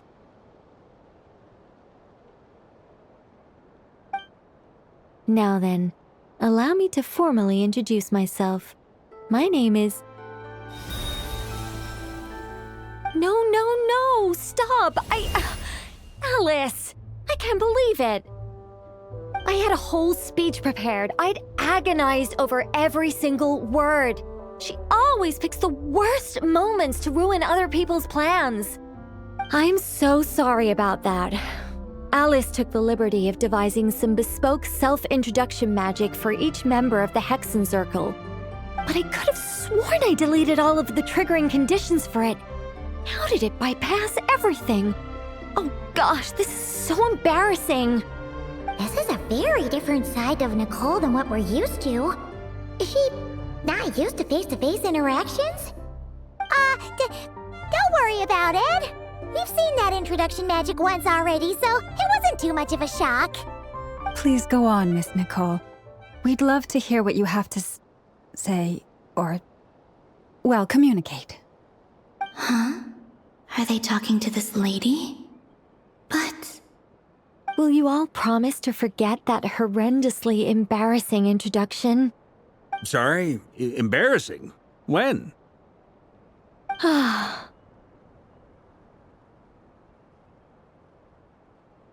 Yes, my name is Nicole, and I am one of a very few angels who have retained both their preferred form and their power.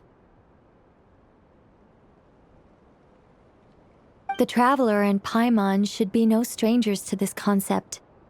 There is another of our kind in Natlan. They call her the Lord of the Night. Right!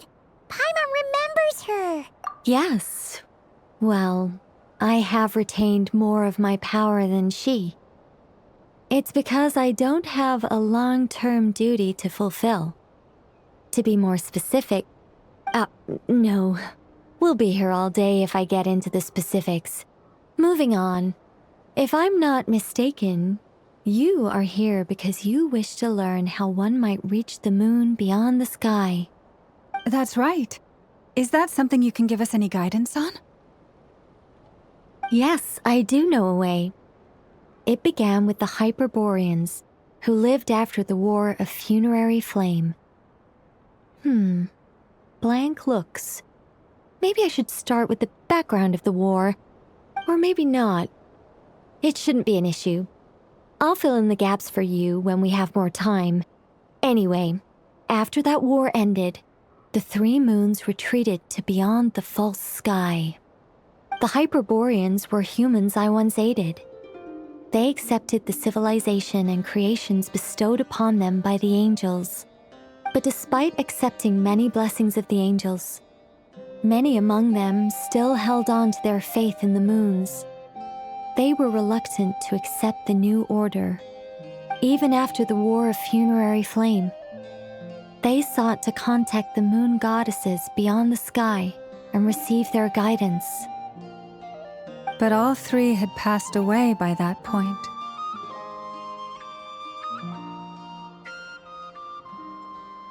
This mage has a unique method of communicating. Is she talking about the moons? Yes, but they did not know. And so, still they prayed for the moon goddess's mercy. After building titanic structures that consumed vast amounts of Kuvaki, at last they glimpsed the moons and heard their voices. But of course, they were gravely disappointed, for it was then that they realized the three moon goddesses were dead. Oh, that's such a sad story. It is. Humanity was in a very sorry state at that time. The angels who had once aided them were gone, and the War of Funerary Flames had left them homeless and destitute. Just a second, I gotta ask. How relevant is all this history to the task at hand? Well, I mean, it's... Okay, it seems we've drifted into irrelevant narrative waters. It's been a while since I've had the chance to speak inside someone's head. As soon as I got started, I lost control and the words just flowed out like a waterfall. What I'm trying to say is... Right, yes, that's it. The relevant part is the ritual created by the Hyperboreans. The fact that they bypassed the false sky and saw the true moons implies that they successfully built a connection between Teyvat and the outside world. Which means, with enough Kuvaki and a sufficiently stable connection, it should be feasible to send one person over the border. Okay, so they built some kind of portal? Oh, yes. A portal. Yes. Is something wrong? You sound disappointed. I just didn't expect you to summarize it so well. It turns out I could have said all that in one word, if only I'd managed to think of it. No, please, it's fine. This is invaluable knowledge. I'll be sure to record and preserve everything in writing. Oh, really? Well, in that case, I suppose I could backtrack and add some more detail. I did gloss over a few things so far. Whoa, time out. Let's summarize what we've got first. The Hyperboreans were the last ones to use this method, right? So we somehow need to find whatever structure they built and make sure there's enough Kuvaki to power it up. Luckily, we have the moon marrow of both the eternal and iridescent moons, so we're all good for Kuvaki. Which means the key issue we need to focus on is finding the place. Am I right so far? Yes. Although I expect the structure is long gone by now.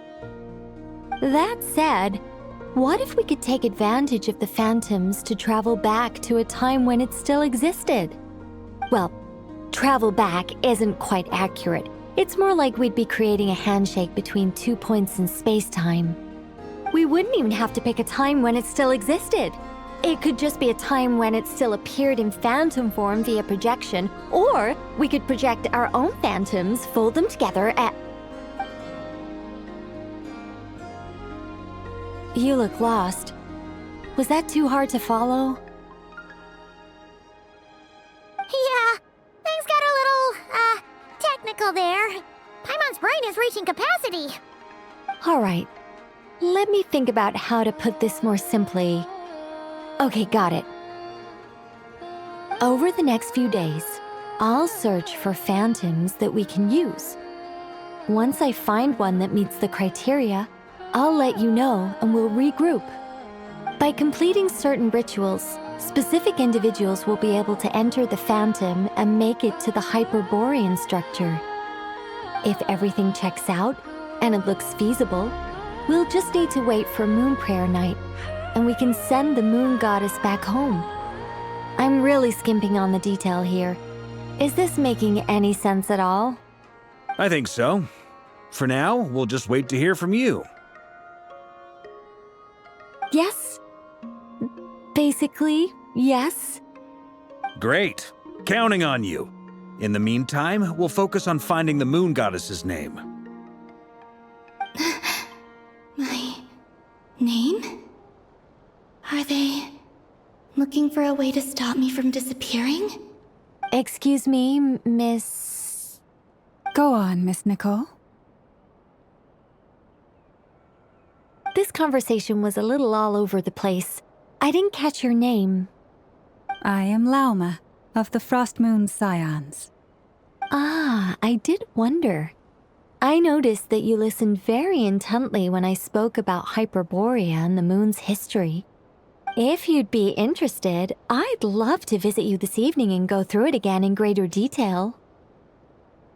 Also, if you were serious about making a record, it would be too risky to simply write down the raw details as is. I would suggest some tweaks. Maybe rewrite the stories as fairy tales or fables, perhaps even prayers. Anyway, we can cross that bridge when we come to it. So, see you later then? Oh, and no need to prepare anything. Just a cup of tea will do. See ya! She seems friendly. It's just... It's so nice to find someone who's actually willing to listen. I've been dying for a chance to finally go through all this systematically from start to finish. Any longer and I'd probably start forgetting it.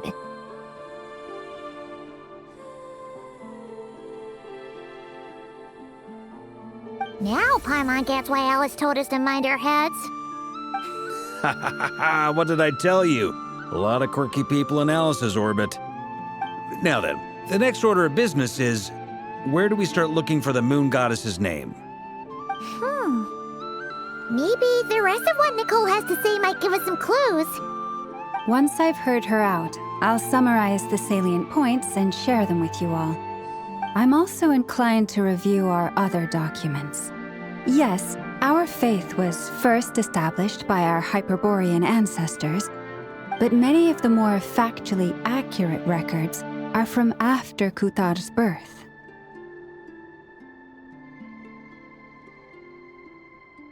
Sounds like we're gonna follow Columbina's journey through Devat, huh? In that case, we'll start by heading to the Frost Moon Enclave. Sounds like a plan. Take this with you. I'll see about getting in touch with the Fatui. It'll probably just be Arlecchino and Sandroni again. They're the only ones who would want to help. Thank you, Mr. Varka. Ha ha ha ha, don't mention it. Honestly, I'm more comfortable dealing with the Fatui than prying into the details of a young lady's childhood. Catch you later. I should follow them, just in case there's some way that I can help.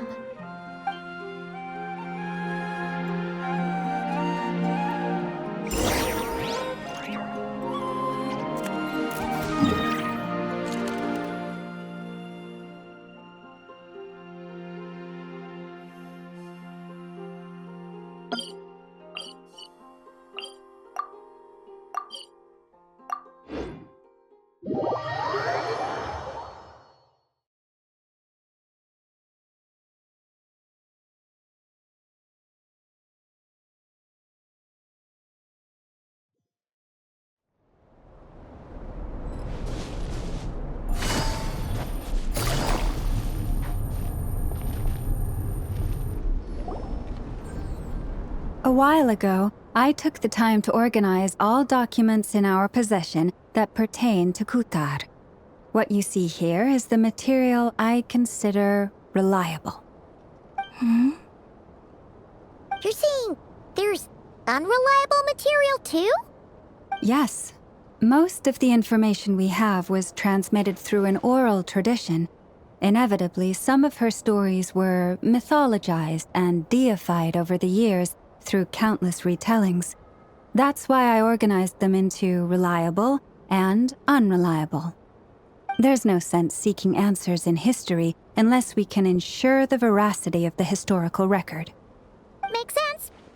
All right, let's take a look through.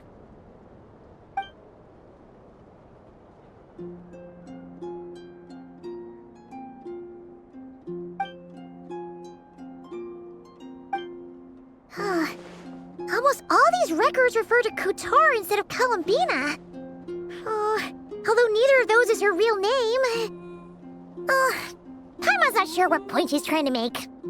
What we can gather from these records is that the Frost Moon Scions worshipped her as a god, placing impossible expectations upon her. I cannot fault them for their earnest faith, but for all their devotion, worshipping her day in, day out changed nothing. I imagine that none of it resonated with Columbina. It wouldn't surprise me if, even back then, she had already begun to reject the name Kutar and everything it represented. Lama speaks the truth. When I heard them call upon Kutar with hope and expectation in their voices, they may as well have been calling upon somebody else.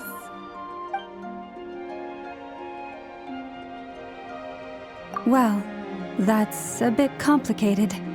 I looked at the level of detail, perceived authenticity, prose style, and how realistic their portrayal of Kutar seemed to be. Amongst the Frost Moon Scions of today, only I know of her existence, and I alone have spoken to her face to face. As such, I know that there are certain things she simply would never do. That being said, I have sensed some changes in her lately. Changes? Me? Seems like this is getting us nowhere. For what it's worth, why don't we check the unreliable sources too? Sure. Give me a moment.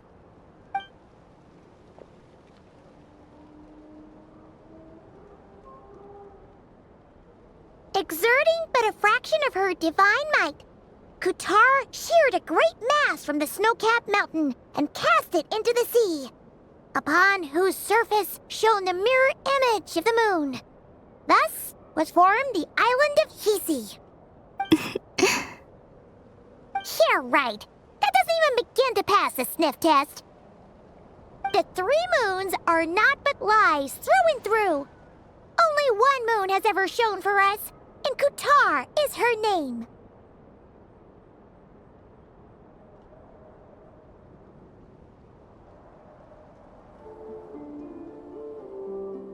The vast majority of ancient texts are filled with fanciful tales like these. I trust you understand my criteria a little better now.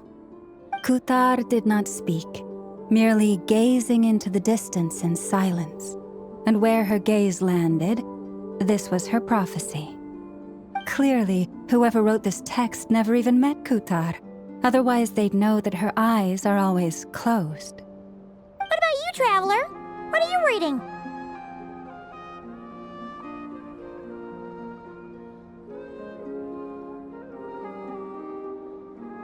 Come on, let Paimon see. The child wished to build a wooden nest with which to shield the fledgling bird from the cold. But being so young and lacking in strength, the child could not snap the branches from the trees. Katar was passing by. Upon seeing the child, she summoned forth a Kuhenki, who built a beautiful nest for the child. I remember that. Not knowing the meaning of Katar's divine intervention, the child dared not to respond, and thus ran home to call their parents. But Katar was gone. The Moon Chanter declared the event a miracle and took the nest as a relic, placing it on high for all to see. The child was named as one favored by the goddess and was greatly respected amongst the people. Yet, no further miracles were bestowed, and this matter was forgotten in but a few years. Huh. Any thoughts after reading that?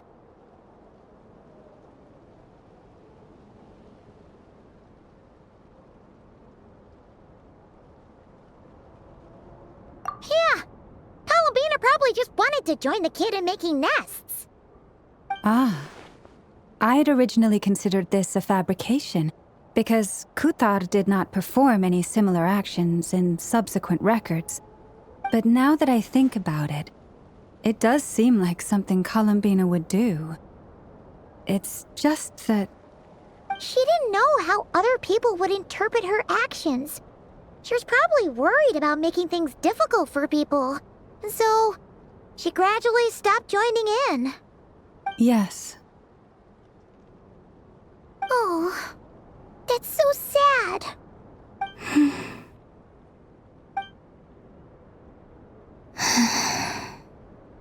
And now, I can make no such gestures of warmth, even if I want to.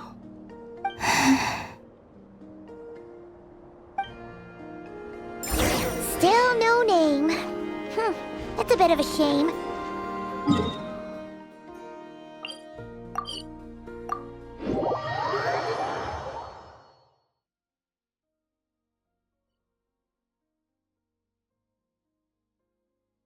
But we did learn some interesting stories. That's gotta count for something. Barca said he was gonna set up a meeting with Arlecchino and Sandrone, right? Let's go back to Nasha Town and see how he's doing.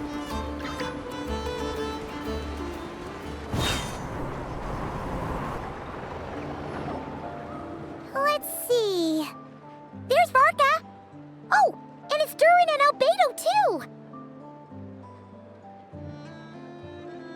Yeah, this is pretty much the same place we bumped into each other last time.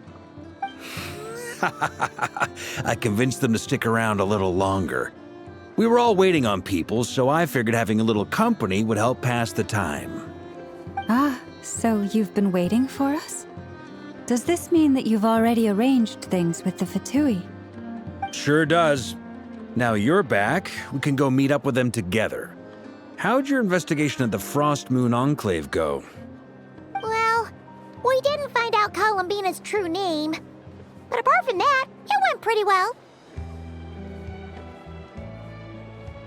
Aha, just as well that I didn't tag along then. I'm sure our moon goddess wouldn't want every man and his dog knowing all about her private life. Still, desperate times, desperate measures, I guess. Someone had to do it. So, Varka was waiting on us, but what about you two? Are you waiting for Alice? Oh, no. We already met with her. We discussed that experiment I mentioned to you last time. Oh, and she also handed me this communication device.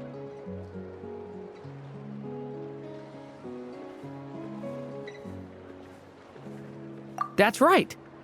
I understand she informed you about the relationship between the phantom phenomena and Tevat's borders, yes? She wants me to help her with some more experiments on that front.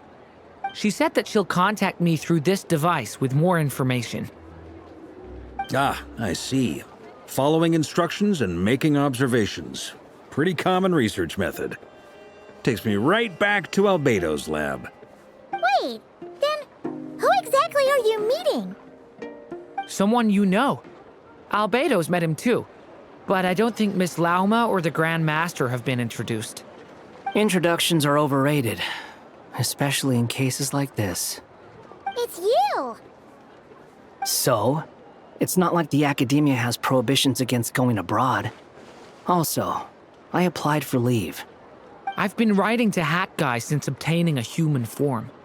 I've already brought him up to speed on everything that's been going on in Nodcry. Hat Guy? Turns out, I actually have heard that name before. Oh? Then why did you react the same way I did? I only knew the name, not the fella. But since we're all here, let's do some introductions for what it's worth. I'm Varka, Grand Master of the Knights of Favonius. Lauma, Moon Chanter of the Frost Moon Scions. And I'm a Driosh from the Vahumana Darshan of the Sumeru Academia. Hat Guy. Good to see you again, Mr. Guy. I believe we last saw each other on the boat ride here.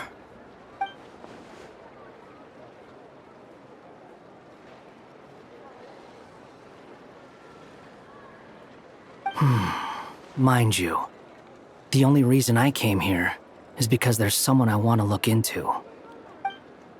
Who's that?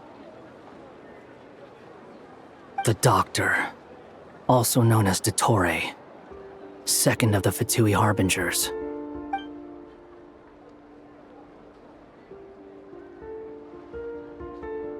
From the tone of your voice, it sounds like there is bad blood between you. I was reviewing our archives and noticed that a lot of information about him was missing. It left a bad taste in my mouth. That's all there is to it. Dottore, or Zondik, as he was then known, once studied at the Academia, but he got kicked out before he could graduate. So the Harbinger's #2 man is a college dropout? How embarrassing for them. Last we heard, he was planning something. We actually heard that a few times before, even coming to Nodcry, but we haven't seen a trace of him since we got here. He only appears when something interests him. For all we know, he might have left already. But the fact he did something here at all is worth noting. It'll fill a couple extra lines in his file. Why does it sound less like a file you're writing and more like a criminal record? Anyway, we were just about to meet 2 of the other Harbingers. Want to come along? You might learn a thing or two about him there. Sure. Even though they're Harbingers, well, they're old acquaintances of ours, so, you know, when you talk to them, try to be... I got it. The Frost Moon Scions' relations with the Fatui remain tense. Forgive me if I do not attend. In that case, we'll continue assisting Miss Alice with her experiments. Good stuff. Everyone's having a fruitful time. All right, we better get going. I'll lead the way.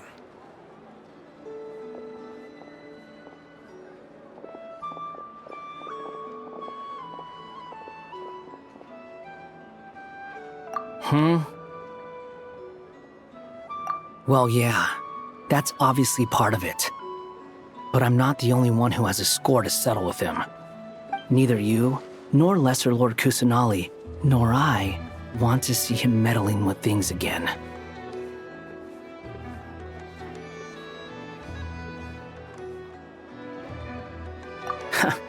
What's the hurry? Don't worry. Pigeons always know which way home is.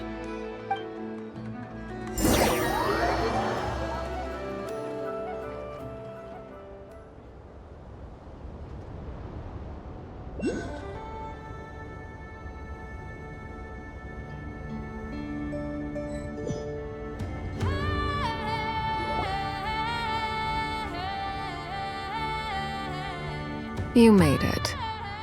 Who is this? A scholar from Sumeru. They call him Hat Guy.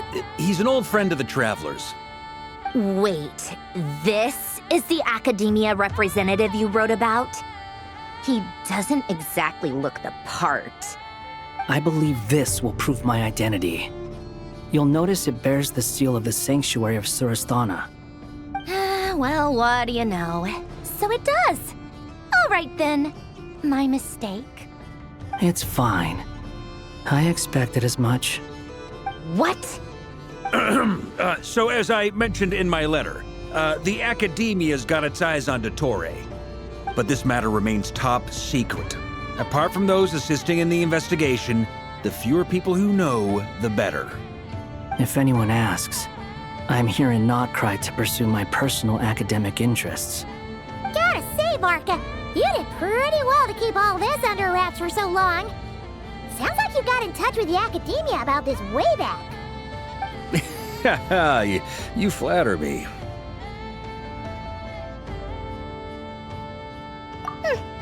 Where do I even start? Remember that time we fought Rerir at Star Sand Shoal? He sure let me have it then, didn't he? I'll bet Dottore had that all sketched out, with me as his convenient little pawn. He could not care less about us if he tried, but hey! The feeling's mutual. Does Dottore really strike you as the sort who values his relationships with his colleagues? Fair point. Definitely not. Which is why I always keep my guard up whenever he starts making suspicious moves. To that extent, our motivations align. On top of which, I consider you trustworthy people. Now, back on topic.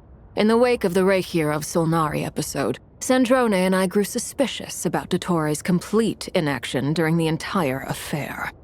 So we tried to find out what he'd been up to, but unfortunately to no avail. He never lets anyone in on his plans. The more he cares about something, the more secretive he gets. Indeed. Perhaps he believes that by keeping a low profile, he can avoid trouble. But that trick isn't going to work on his colleagues. Yeah, I mean, he's been researching the ancient moon's remnants, and he's been trying to get his paws on the moon marrows. Only an idiot would believe he doesn't have something more planned. With this in mind, I returned to Snezhnaya and relayed my thoughts to Her Majesty the Tsaritsa, entreating her to have him recalled. That's pretty direct. Did the Tsaritsa agree? Yes. I made it abundantly clear that the Fatui's business in Notcry is almost concluded, and we do not need 3 harbingers in this territory. Her Majesty concurred. Accordingly, Dottore has returned at her orders. I imagine he's continuing with experiments, which no one besides he would ever have any interest in. Common sense might mean nothing to him, but he's not stupid. He knows that no good can come from opposing the Tsaritsa. Smarts alone won't get him all the way. He needs the Rooster's resources and Regrator's Mora, both of which the Tsaritsa can strip from him by waggling a finger. But doesn't he have a track record of publicly following orders while going against them in private? He probably has it down to a fine art by now. Wouldn't put it past him. We worked together on a research project once. Only briefly, but it was enough to show me that we're fundamentally different people. He has no interest in doing things methodically, stage by stage. His thoughts jump all over the place, and the moment his curiosity is satisfied, or he gets the results he wants, he disappears. The only similarity we share is that, once we set our minds on doing something, we will see it done, whatever it takes. Oh, we definitely saw some of that in your battle with Rerir. You got so competitive. Ugh, do not remind me. Then I believe we all concur. Dottore will not simply give up. Fantastic. Now this is turning into a whole day of unpleasant memories. Ugh. Are you talking about the moon marrow stuff? He also strikes me as the kind of person to disregard experimental regulations, ruin all the equipment, and go way over budget. Then leave the first person he can find to deal with the fallout. Exactly! This one time, he was running some high-temperature experiment and the substance exploded. But does he care? No! He orders his subordinates to open the device so he can observe the results, which causes the gas inside to leak out. That gas was poisonous! If I hadn't been there, who knows how many people might have died. And after all that, he left while I was still cleaning up after his mess. What a waste of time, he said. Waste of time? The nerve! He wasted my time! You've been bottling that up for a while, huh? Hat guy, I must say, you seem awfully familiar with internal Fatui affairs. Especially when it comes to Dottore. Thank you, Lady Harbingers, for providing such valuable information. I have no other questions for now, so I'll be on my way. Wait, what? You're just gonna leave? You're welcome to join if you want. Ugh. Just when Paimon thought he'd finally mellowed out. He makes quite the impression. I'll say. I've met tons of headstrong people, but not many of them would join me in bad-mouthing Dottore. Anyway, back to the main agenda. Barca, you said that Columbina has gone missing? Or rather, disappeared. Yeah. We're working on building a connection between her and this world. The simplest method is to find out her real name. I've actually asked her that question before, but she said she didn't know. Considering our relationship, I doubt she was lying to me.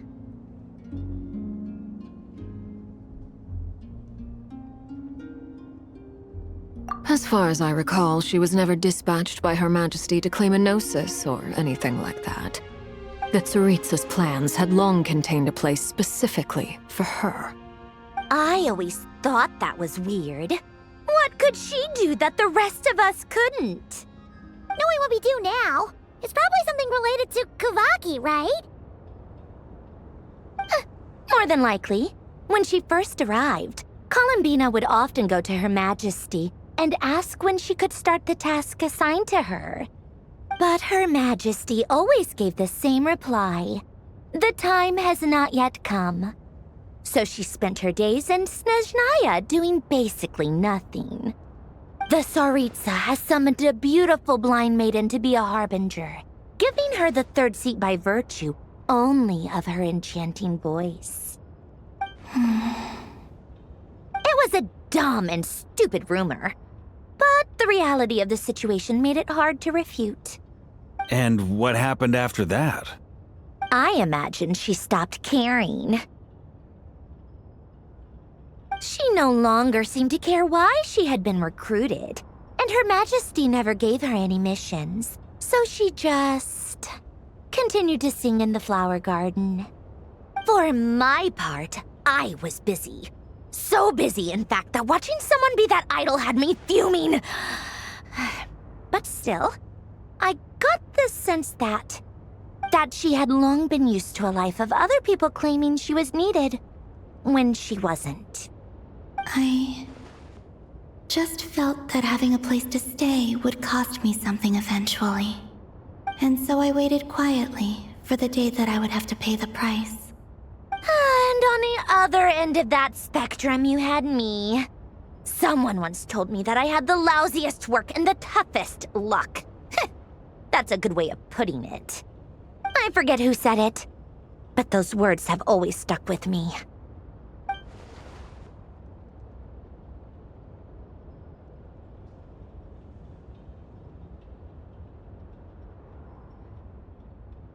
But you've done your job exceptionally well all this time.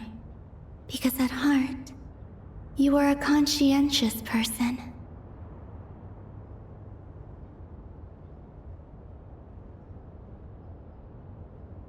What is it? Something come to mind?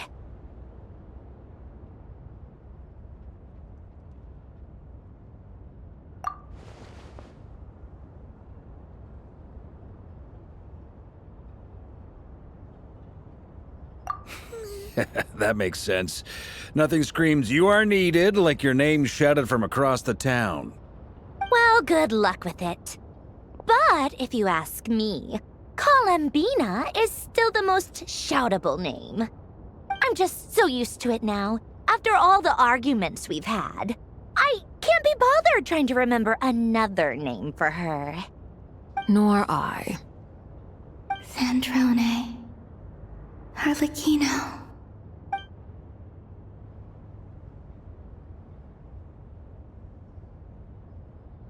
Huh!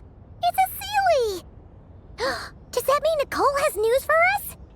Ladies, I thank you for your hospitality. If the chance ever comes up, I definitely owe you both a drink sometime. I'm sure it will. You can make your own way out. Heck, you've been here enough times, you probably know your way around better than I do.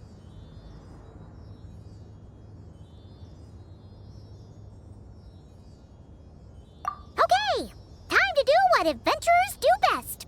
Follow that Sealy!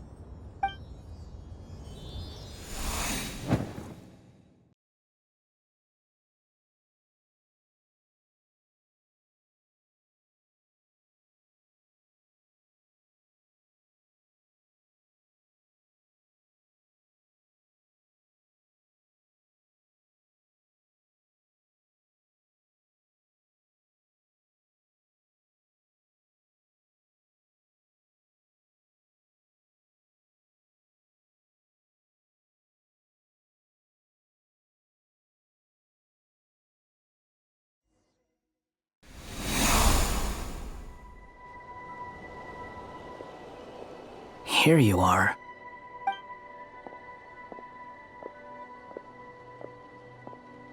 Oh, hat guy. How come you're back so soon? Did things go all right with the Fatui? Fine. Dotori's been summoned home by the Tsaritsa. Couldn't get much more than that. How about you? Any progress with the investigation? Unfortunately not. We've tried everything. Different phantoms, different locations, different points in history. But the results were the same each time. Abyssal monsters roaming the land. People crying out in despair, with no hope of being rescued. Every time I see it, I can't help but think, is this what it was like in Mondstadt when Dragonspine Durin attacked? And if I fail in the task I've been given, will I create yet another tragedy? That's just meaningless speculation. When we encountered similar phenomena previously, I tried to interfere with those illusions, using sounds and lights to guide them. However, we could not change their fates. At most, we were able to extend their existences. The events of the past are like fate that has been written into Irminsul. There isn't a living thing in Teyvat that can escape its past. But Miss Alice instructed us to try to find ways to change the outcome that these phantoms face. It's an impossible task. Can't you just refuse? Since she asked us to do this, I feel like it can't truly be impossible. Or if it is, well, mages can make the impossible possible. I could not have been born as Durin otherwise. But you also said that your past 39 attempts were fruitless. That's true. But you're still going. Yes. After this many futile attempts, surely you realize that you're not doing this because you still believe what some mage told you. It's because you want her hypothesis to come true. It's something you wish for deep inside. So, think for yourself about what you want to do. As long as you don't believe it's futile, it isn't. Yeah. Previous experience indicates that we cannot touch the phantoms, which limits the effectiveness of our interventions. If we want to clear this hurdle, we need to break this rule somehow. Same thought here. Following the same rules means repeating the same failures. Reducing ourselves to mere playthings of fate. So you mean we need to figure out a way to make contact with them, despite knowing that we can't? Yes, and I suspect that's something only you are capable of. Everything in Tevat is logged in Irminsul, but the withering that once occurred in Sumeru was a sign that the Great World Tree was being corrupted.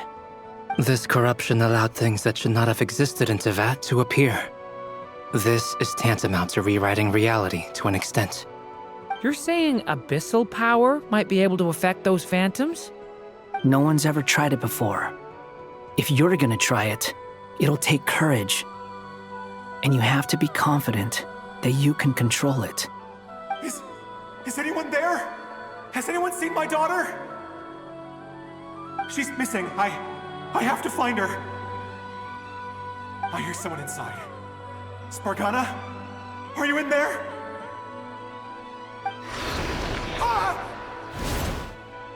If I can use my abyssal powers to warn him that there is danger here, maybe it'll change his decision. Maybe he'll stay away. Yes. The important thing is not the nature of the power, but rather how you use it. To intimidate and obstruct. Sounds about right for the Abyss. Well, let me try. I should be able to influence that thing. Have you seen a little girl?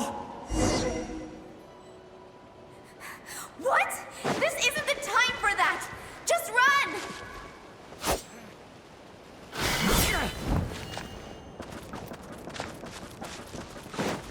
I hear someone inside. Spargana? Are you in there?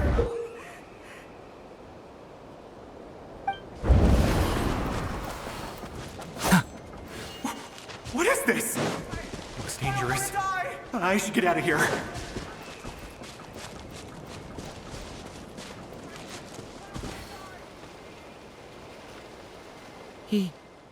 He really left. Ha! We did it! Don't celebrate too soon. Follow him. See what he does next.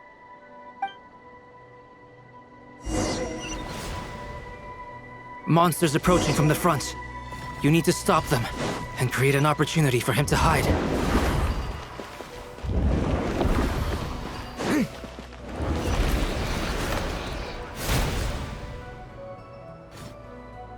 Help me!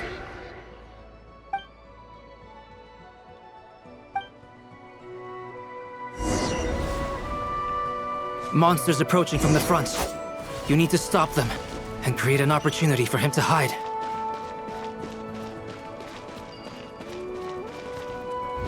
No! There's monsters ahead!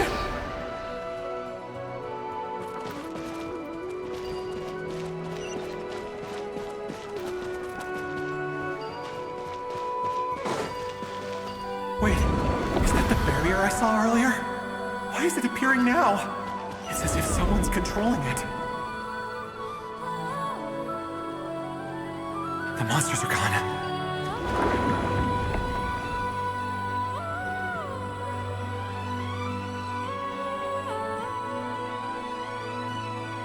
The barrier's gone too.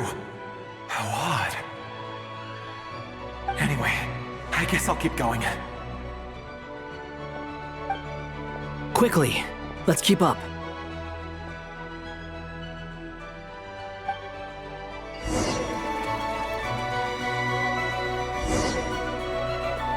Wait, there was someone else here? Don't go any further. We've got anti-monster traps laid out everywhere. But my daughter must just be up ahead. I have to go. This way's blocked.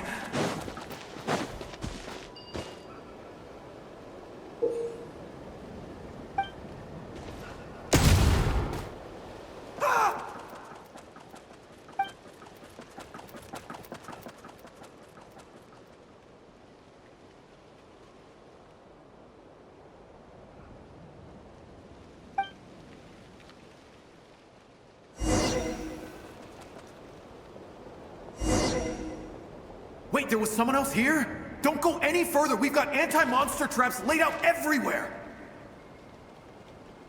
But my daughter must just be up ahead. I have to go. This way's blocked.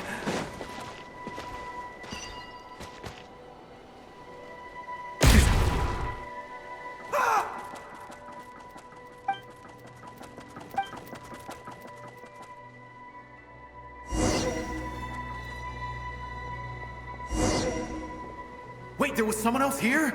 Don't go any further. We've got anti-monster traps laid out everywhere. But my daughter must just be up ahead. I have to go. This way's blocked.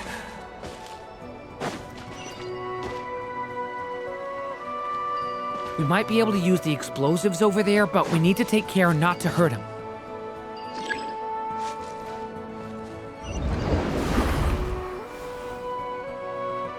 I'll use the barrier to keep him at a safe distance.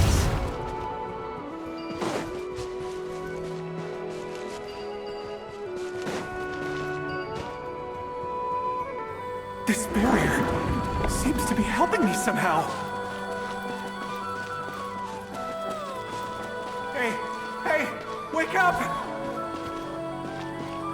Oh, no good. Gotta keep moving ahead.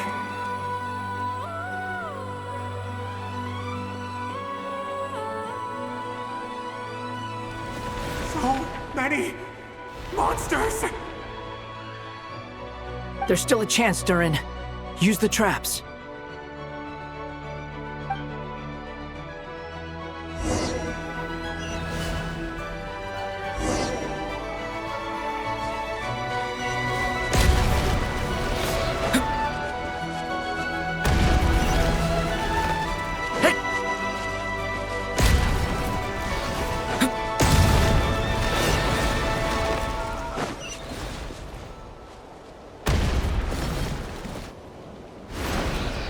Help me!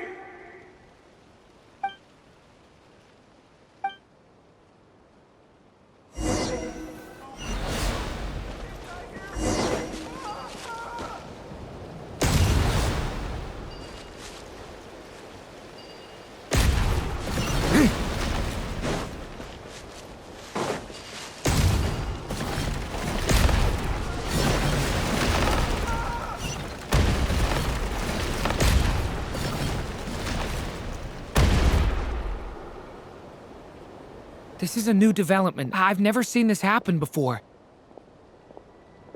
We might just be able to save this person.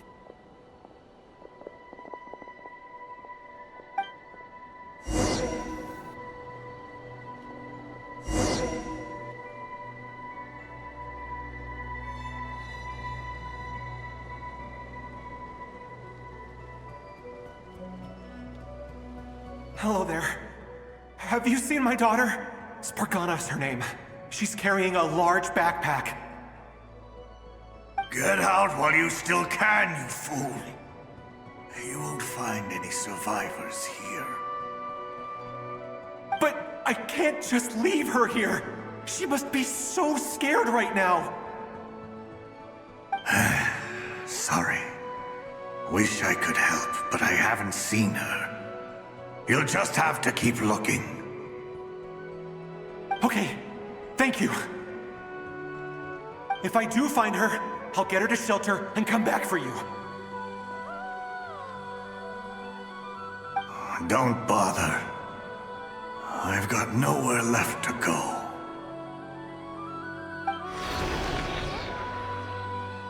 What's that noise? Monster! No, if he goes inside, he'll be walking into a trap. Let's try this once more. This time, we have to stop him.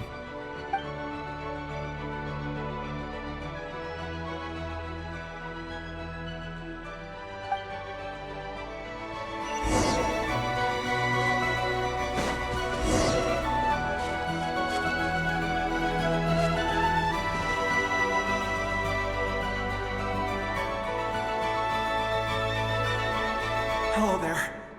Have you seen my daughter? Spargana's her name. She's carrying a large backpack. Get out while you still can, you fool. You won't find any survivors here. But I can't just leave her here. She must be so scared right now. Sorry. Wish I could help, but I haven't seen her. You'll just have to keep looking. Okay, thank you. If I do find her, I'll get her to shelter and come back for you. Don't bother. I've got nowhere left to go.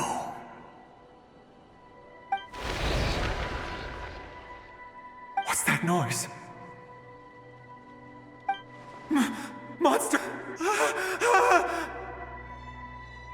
No, if he goes inside, he'll be walking into a trap. Let's try this once more.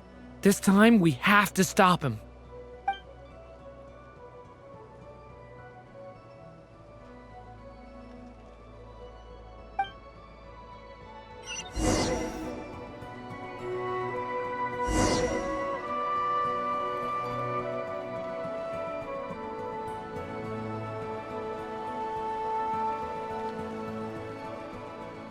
Hello there. Have you seen my daughter? Spargana is her name. She's carrying a large backpack. Get out while you still can, you fool. You won't find any survivors here. But I can't just leave her here. She must be so scared right now. Sorry. Wish I could help, but I haven't seen her. You'll just have to keep looking. Okay, thank you. If I do find her, I'll get her to shelter and come back for you. Don't bother. I've got nowhere left to go.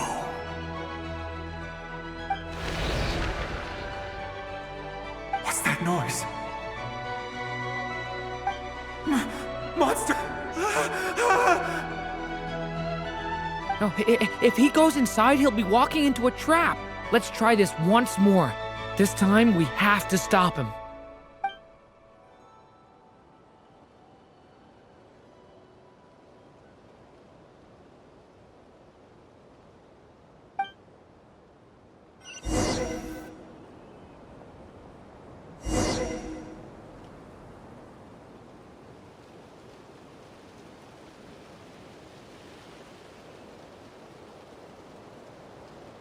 Hello there. Have you seen my daughter? Spargana is her name. She's carrying a large backpack. Get out while you still can, you fool. You won't find any survivors here. But I can't just leave her here. She must be so scared right now. Sorry. Wish I could help, but I haven't seen her. You'll just have to keep looking. Okay, thank you. If I do find her, I'll get her to shelter and come back for you. Don't bother. I've got nowhere left to go.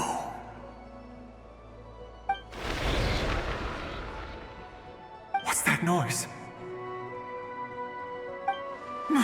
Monster! No, if he goes inside, he'll be walking into a trap. Let's try this once more. This time, we have to stop him.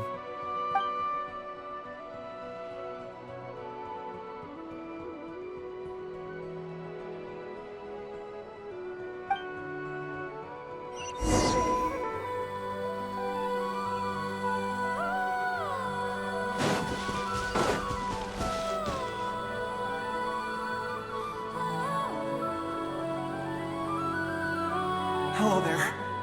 Have you seen my daughter? Spargana is her name. She's carrying a large backpack. Get out while you still can, you fool. You won't find any survivors here. But I can't just leave her here. She must be so scared right now. Sorry.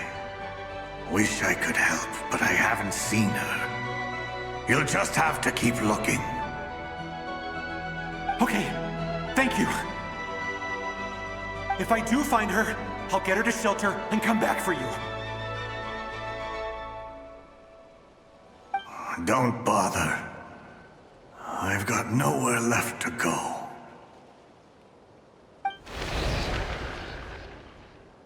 What's that noise? Monster! No, if he goes inside, he'll be walking into a trap. Let's try this once more. This time, we have to stop him.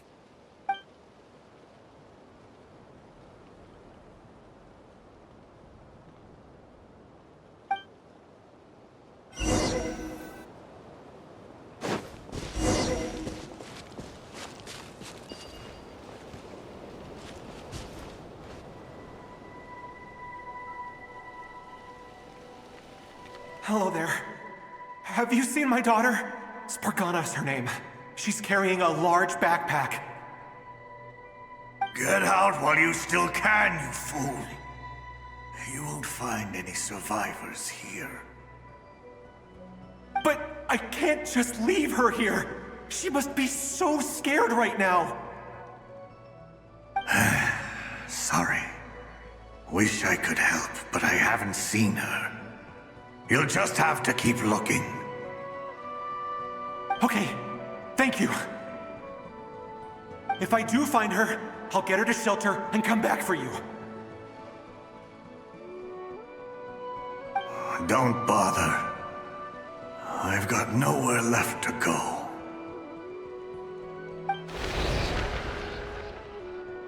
What's that noise?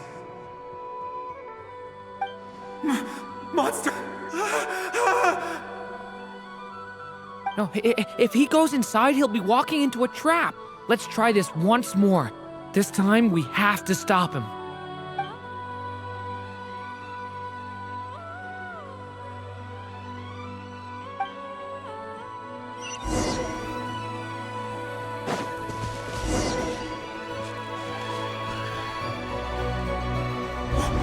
Why? How will I know where Spargana's gone like this? You know what? I'll trust this strange barrier. It's got me this far after all.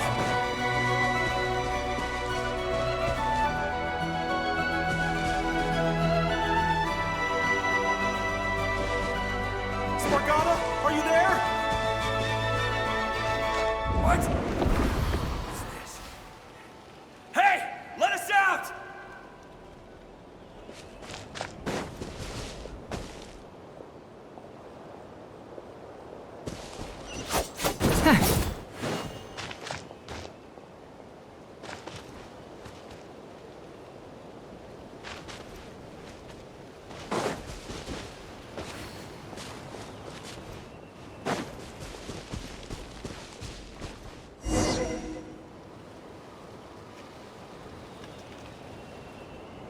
Huh?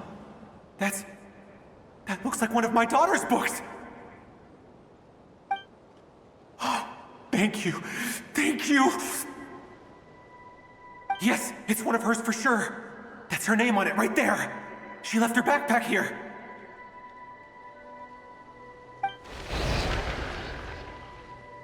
Durin, just like last time. Use the explosives.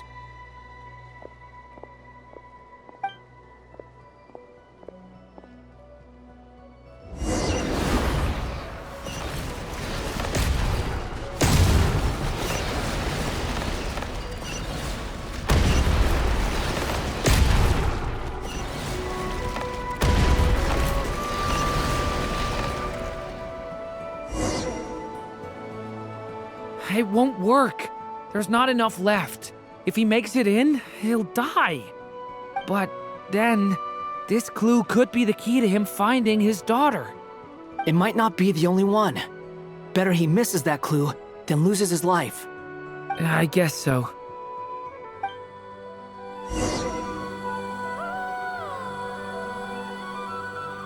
Stop him, Durin. We can't let him get any further in. That's my daughter's book! She's passed this way! Why? Why won't you let me go in? I've searched and searched and searched just for this! But How will I find her without any clues? I no longer have anywhere else to go.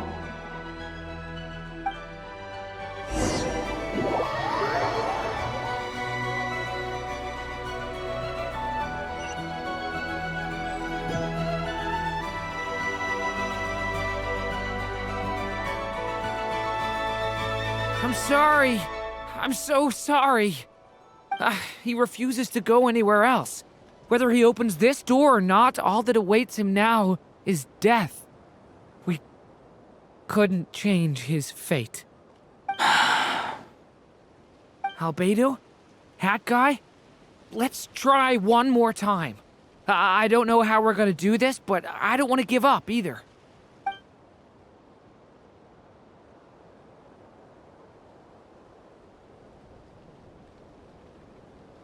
Why am I here? What's going on? All these scenes running through my head. Where are they from? Huh? What's going on? His reactions have changed. How many times have I... What's happening to me? Huh? Wait, who are you? You can see us now? I feel like I always could, but that I only just realized you were there. I'm sorry, I don't know how to describe what I'm feeling. But you were the ones guiding me using that marked barrier, right? I haven't done anything yet, but those monsters, those deaths, they feel like memories. Like things I really did experience. I won't find my daughter. In fact, I'll ultimately die trying to find her. Isn't that right? Well, no, it isn't. Yes, it is. Even so, we're trying to find a way out of this. You've not seen my daughter either, have you? It seems she really isn't here.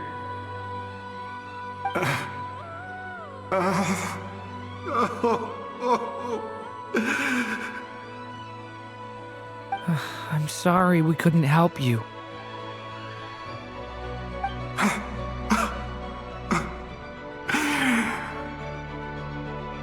I'm just tired. Maybe this is destiny. Maybe it doesn't matter how hard I search. How long do I have left? Experience says 15 to 20 minutes. 15 to 20. Thank you for all your help. Let's rest a while.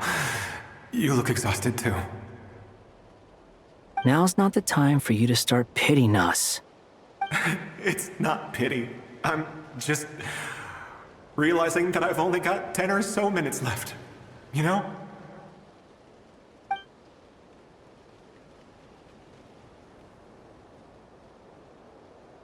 You say you're from Mondstadt, yes? A place with windmills, where people enjoy limitless freedom? And you're from Sumeru, where they've built an academy into a giant tree? Yes. It seems you've never heard of either place. Those names are unknown to me, I'm afraid, yes. Have you heard of Hyperborea? I have, but I heard that it was destroyed in the distant past. I see. That was where my ancestors once lived. What about Delphi Pytho? Was it later rebuilt? I've never heard that name. Then what about Sal Vindagnir? I have seen that name on stone tablets on Dragonspine. But I'm afraid the only things left of that place are its ruins. I see. Sure enough, there was no way to turn this around, huh? I'm sorry. I was the one who asked to chat, but it seems like we're too many ages apart. There's barely any common ground to start from.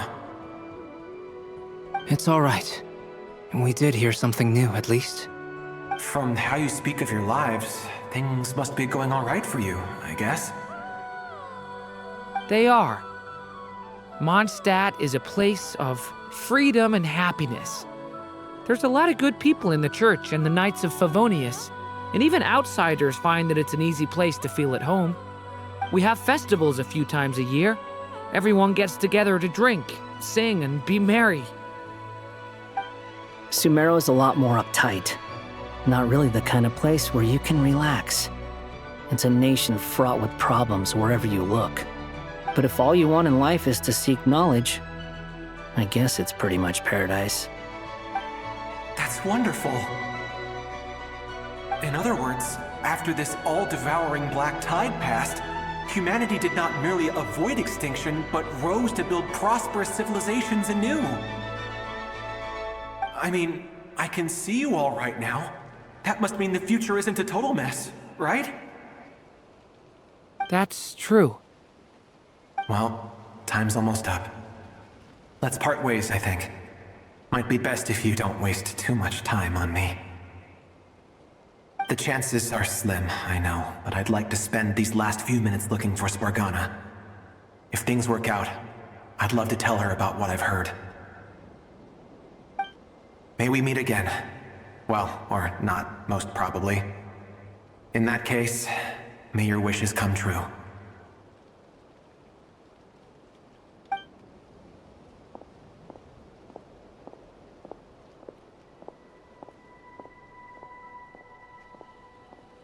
He's gone. In a few minutes, he will meet the end that was his to begin with. The ending of this tale did not change, but I believe that we've just made the most progress we have yet. May your wishes come true. If only it were so simple. Hat Guy, could I ask you a question? You've never talked about your past. It seems complicated, and it weighs heavily on you, too. Would you be willing to tell me about it? I mean, sometimes it's better to get things out in the open. Take that guy we try to help, for instance. At least he said goodbye with a smile, right? I know about Albedo's past. Our experiences are very similar, and he created me. As for you, you're my first friend, and you've witnessed every step I've taken. But by comparison, I know nothing about you. Either way, I mean, we're still best friends. But if I knew more about you, I might understand your thoughts a bit better. I've told you about myself. I'm a student at the academia. And what did you do before that? Prepared for the entrance exam? All right. If you really don't want to talk about it, I won't press you any further. I was a puppet built from the branches of a white tree, using technology left behind by the Conrian schools of mechanical engineering. A white tree? You mean an Irminsul tree? Yes, a branch of Irminsul that was once connected to the main tree. So you had a human creator too? Yeah, but my creator abandoned me after deciding that I was a failure. After that,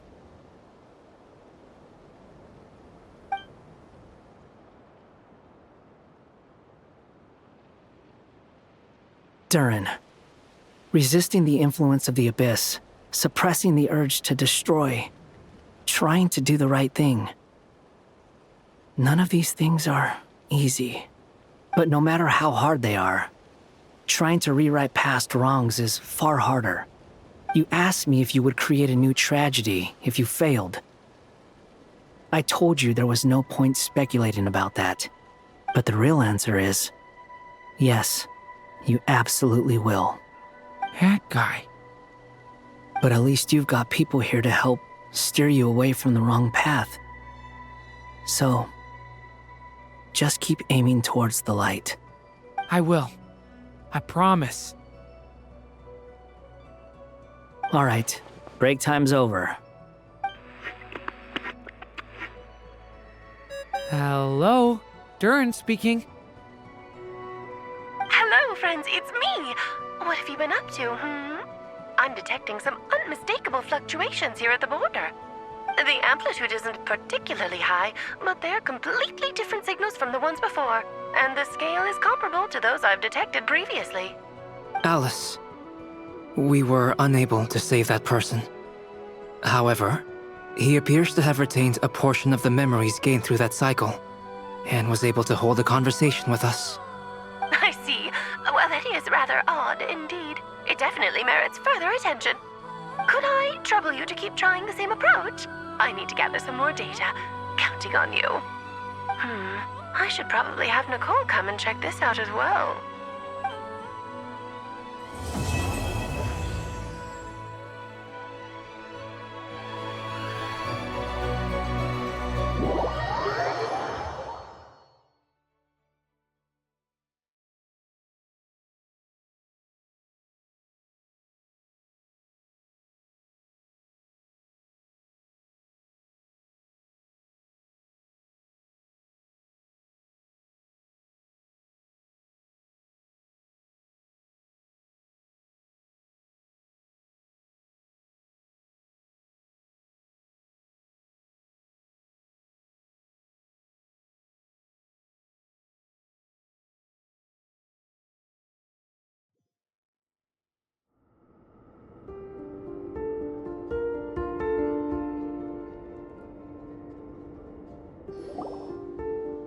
There you are.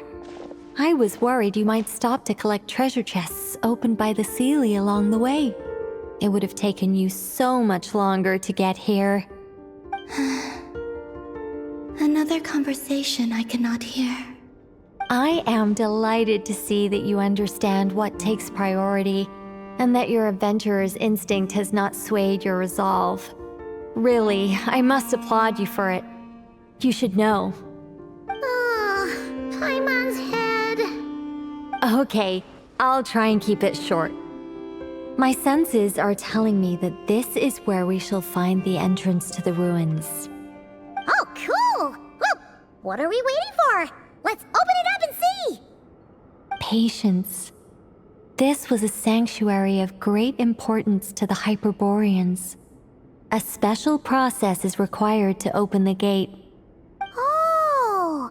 Like the place that housed the Eternal Moon's marrow?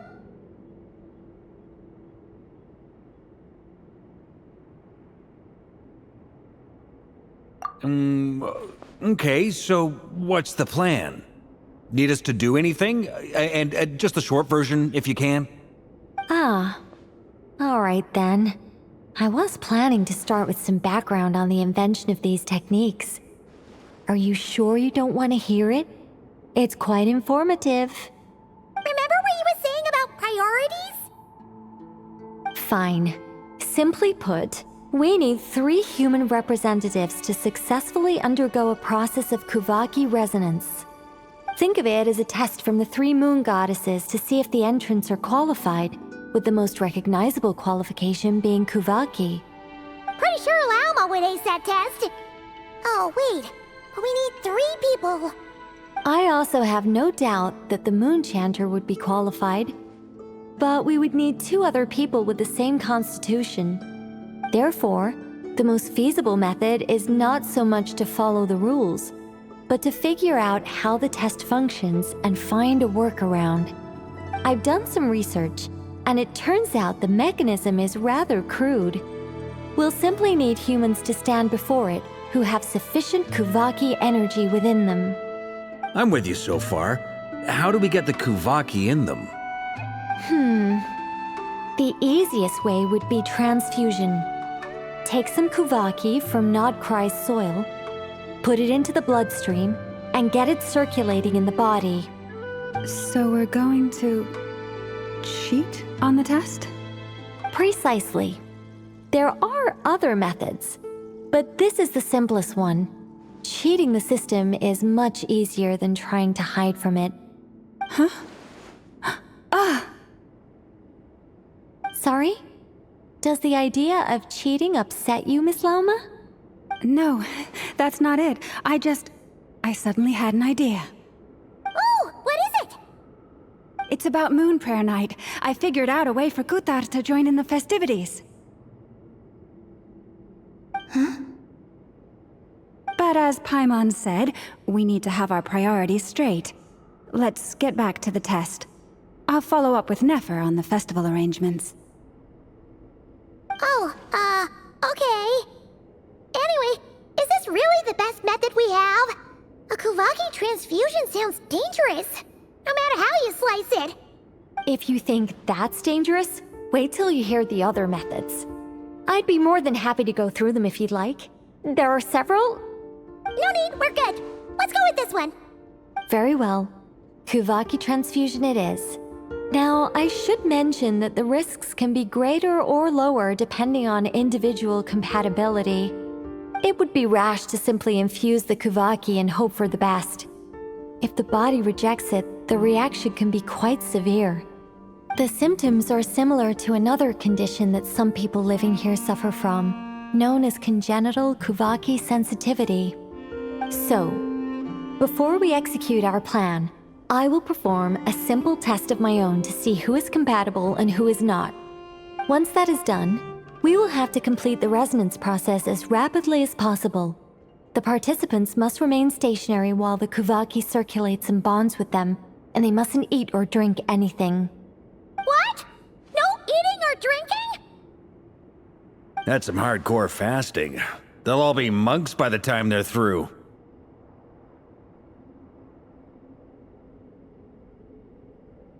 "3 days. Oh, that's so long! And we still need to find 2 more people who are not just compatible, but also willing to volunteer. Fasting? What are they talking about?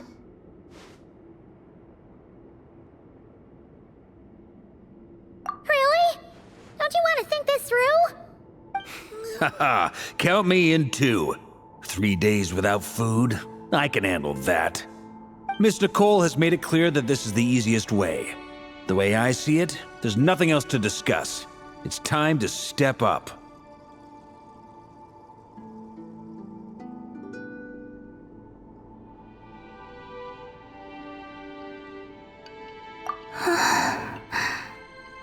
Yeah, you're right. In that case, Paimon volunteers to be Captain of Logistics. She'll keep the fires lit and grab some spare clothes to keep you comfortable.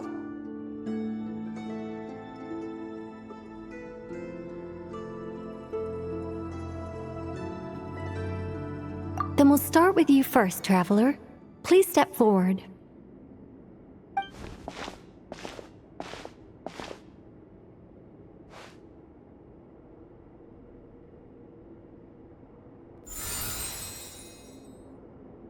How's it going? Do you feel anything?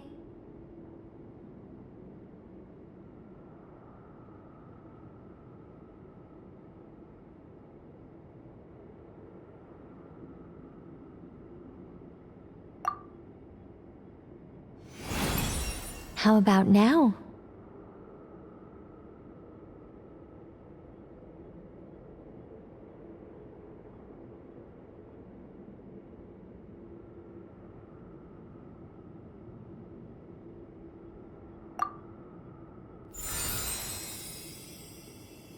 And now?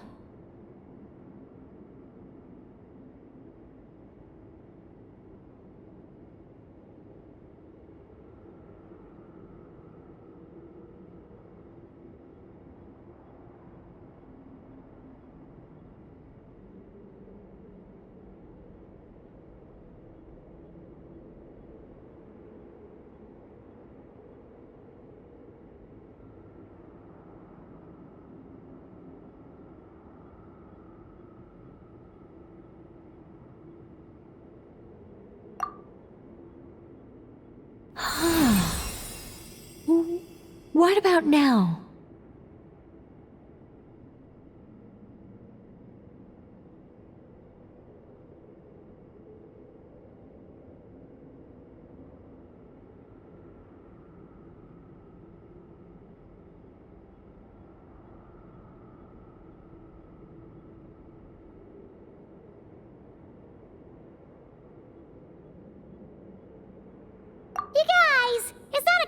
tradition, you know. All right, I'm officially impressed. Even as a descender, you can withstand far more than I imagined. It's like I summoned a giant stone titan to arm wrestle you, and your arm hasn't even moved an inch. In my last attempt, I infused 5 times the amount of Kuvaki required.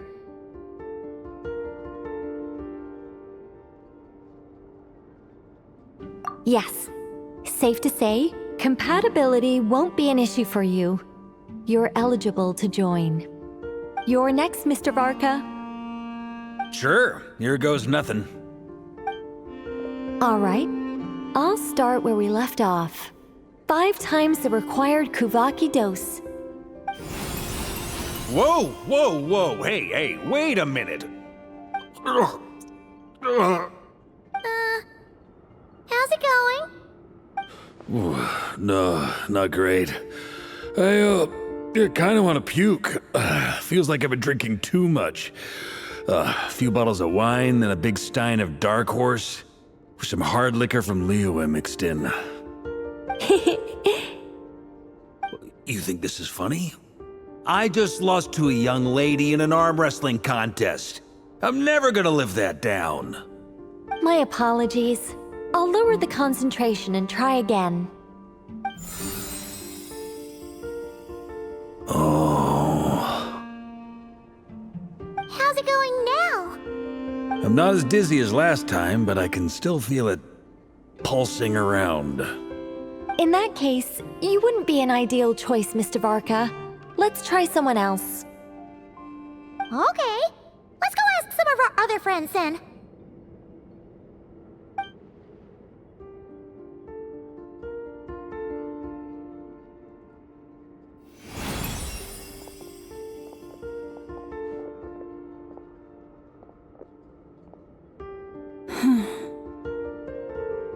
No surprises here, Miss Moonchanter.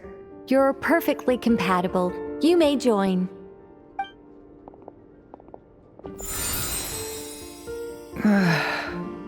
I'm getting a slight headache. Shame. You were so close. Whoa, I'm itching all over. Allergic reaction. We can't have that. Huh? Well, are you gonna start a what? The Hexen Circle is an organization that cares for and protects children. We will not have them do dangerous things. Not even tests.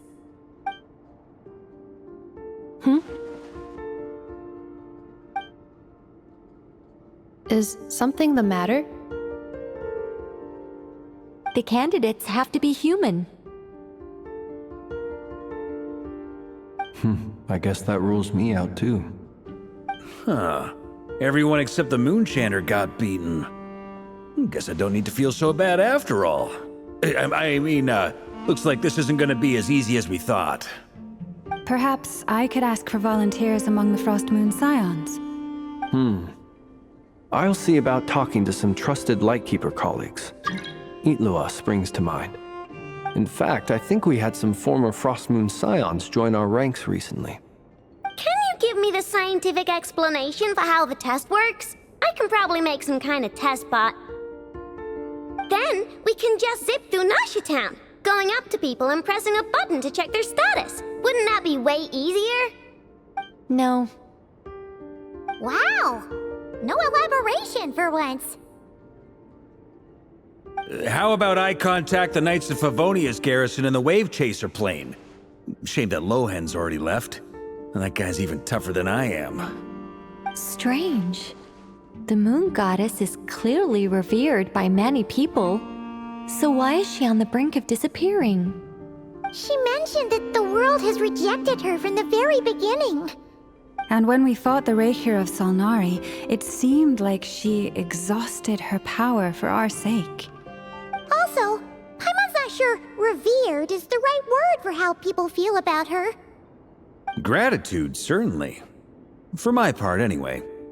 It's basic reciprocity. She helped us, so she deserves our help in return.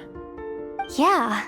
even though she looked like she didn't care, she still saved a ton of people, including me. A review of the relevant data leads me to conclude that Miss Columbina is a good person. Yep, you bet! They really think so? I'm super surprised that Columbina isn't her actual name, though. I think it really suits her. It's light and graceful and... yeah, just a really pretty name. I know, right? Unfortunately, that's not our decision to make. Columbina. That was the code name the Fatui gave me. But it also came up in the song I heard when I was born. But... is that really all there is to it? What do I truly think of my own name? Is there anyone left who will still call me by that name?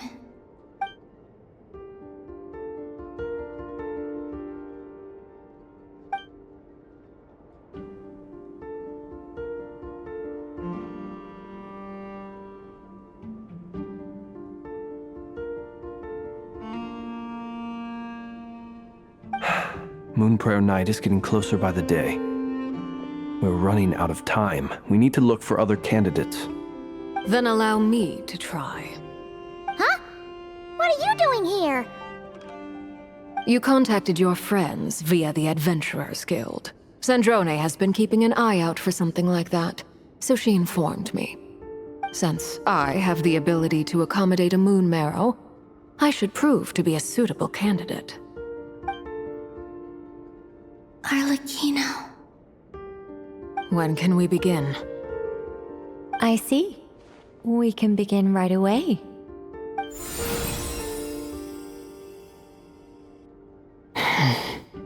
How was it? Did you feel any discomfort? Not at all. Then it seems we shan't need to look for additional candidates after all. Great! Cool. Alright, like Paimon said, the rest of us can take turns making sure the three of them stay warm and comfy. Then, my job is to take care of the caretakers. I will ensure everyone receives food and accommodation.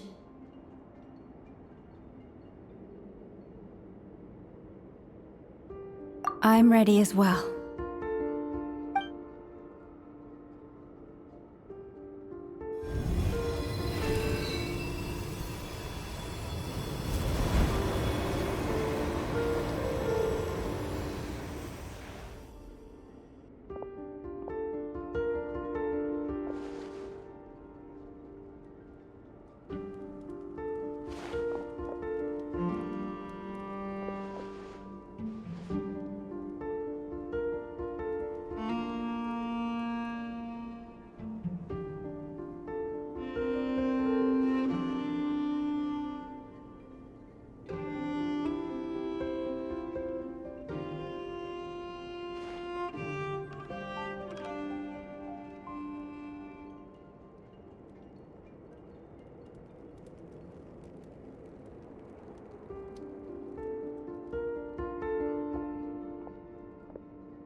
The work is done.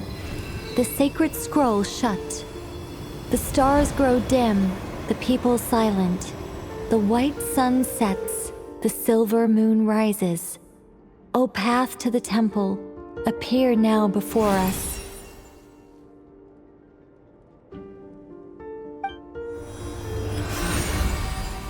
Wow! It really opened! So that's what all this is about. They've been trying to open this gate. Come, let us enter.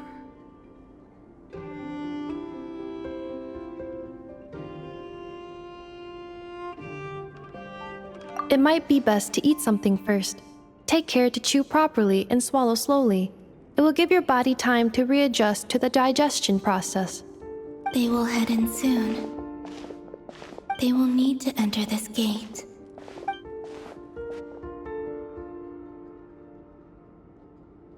Huh? I cannot pass through. Is it because I have no physical body? It has been 3 days. My strength is all but completely faded. Can I really hold on until Moon Prayer Night?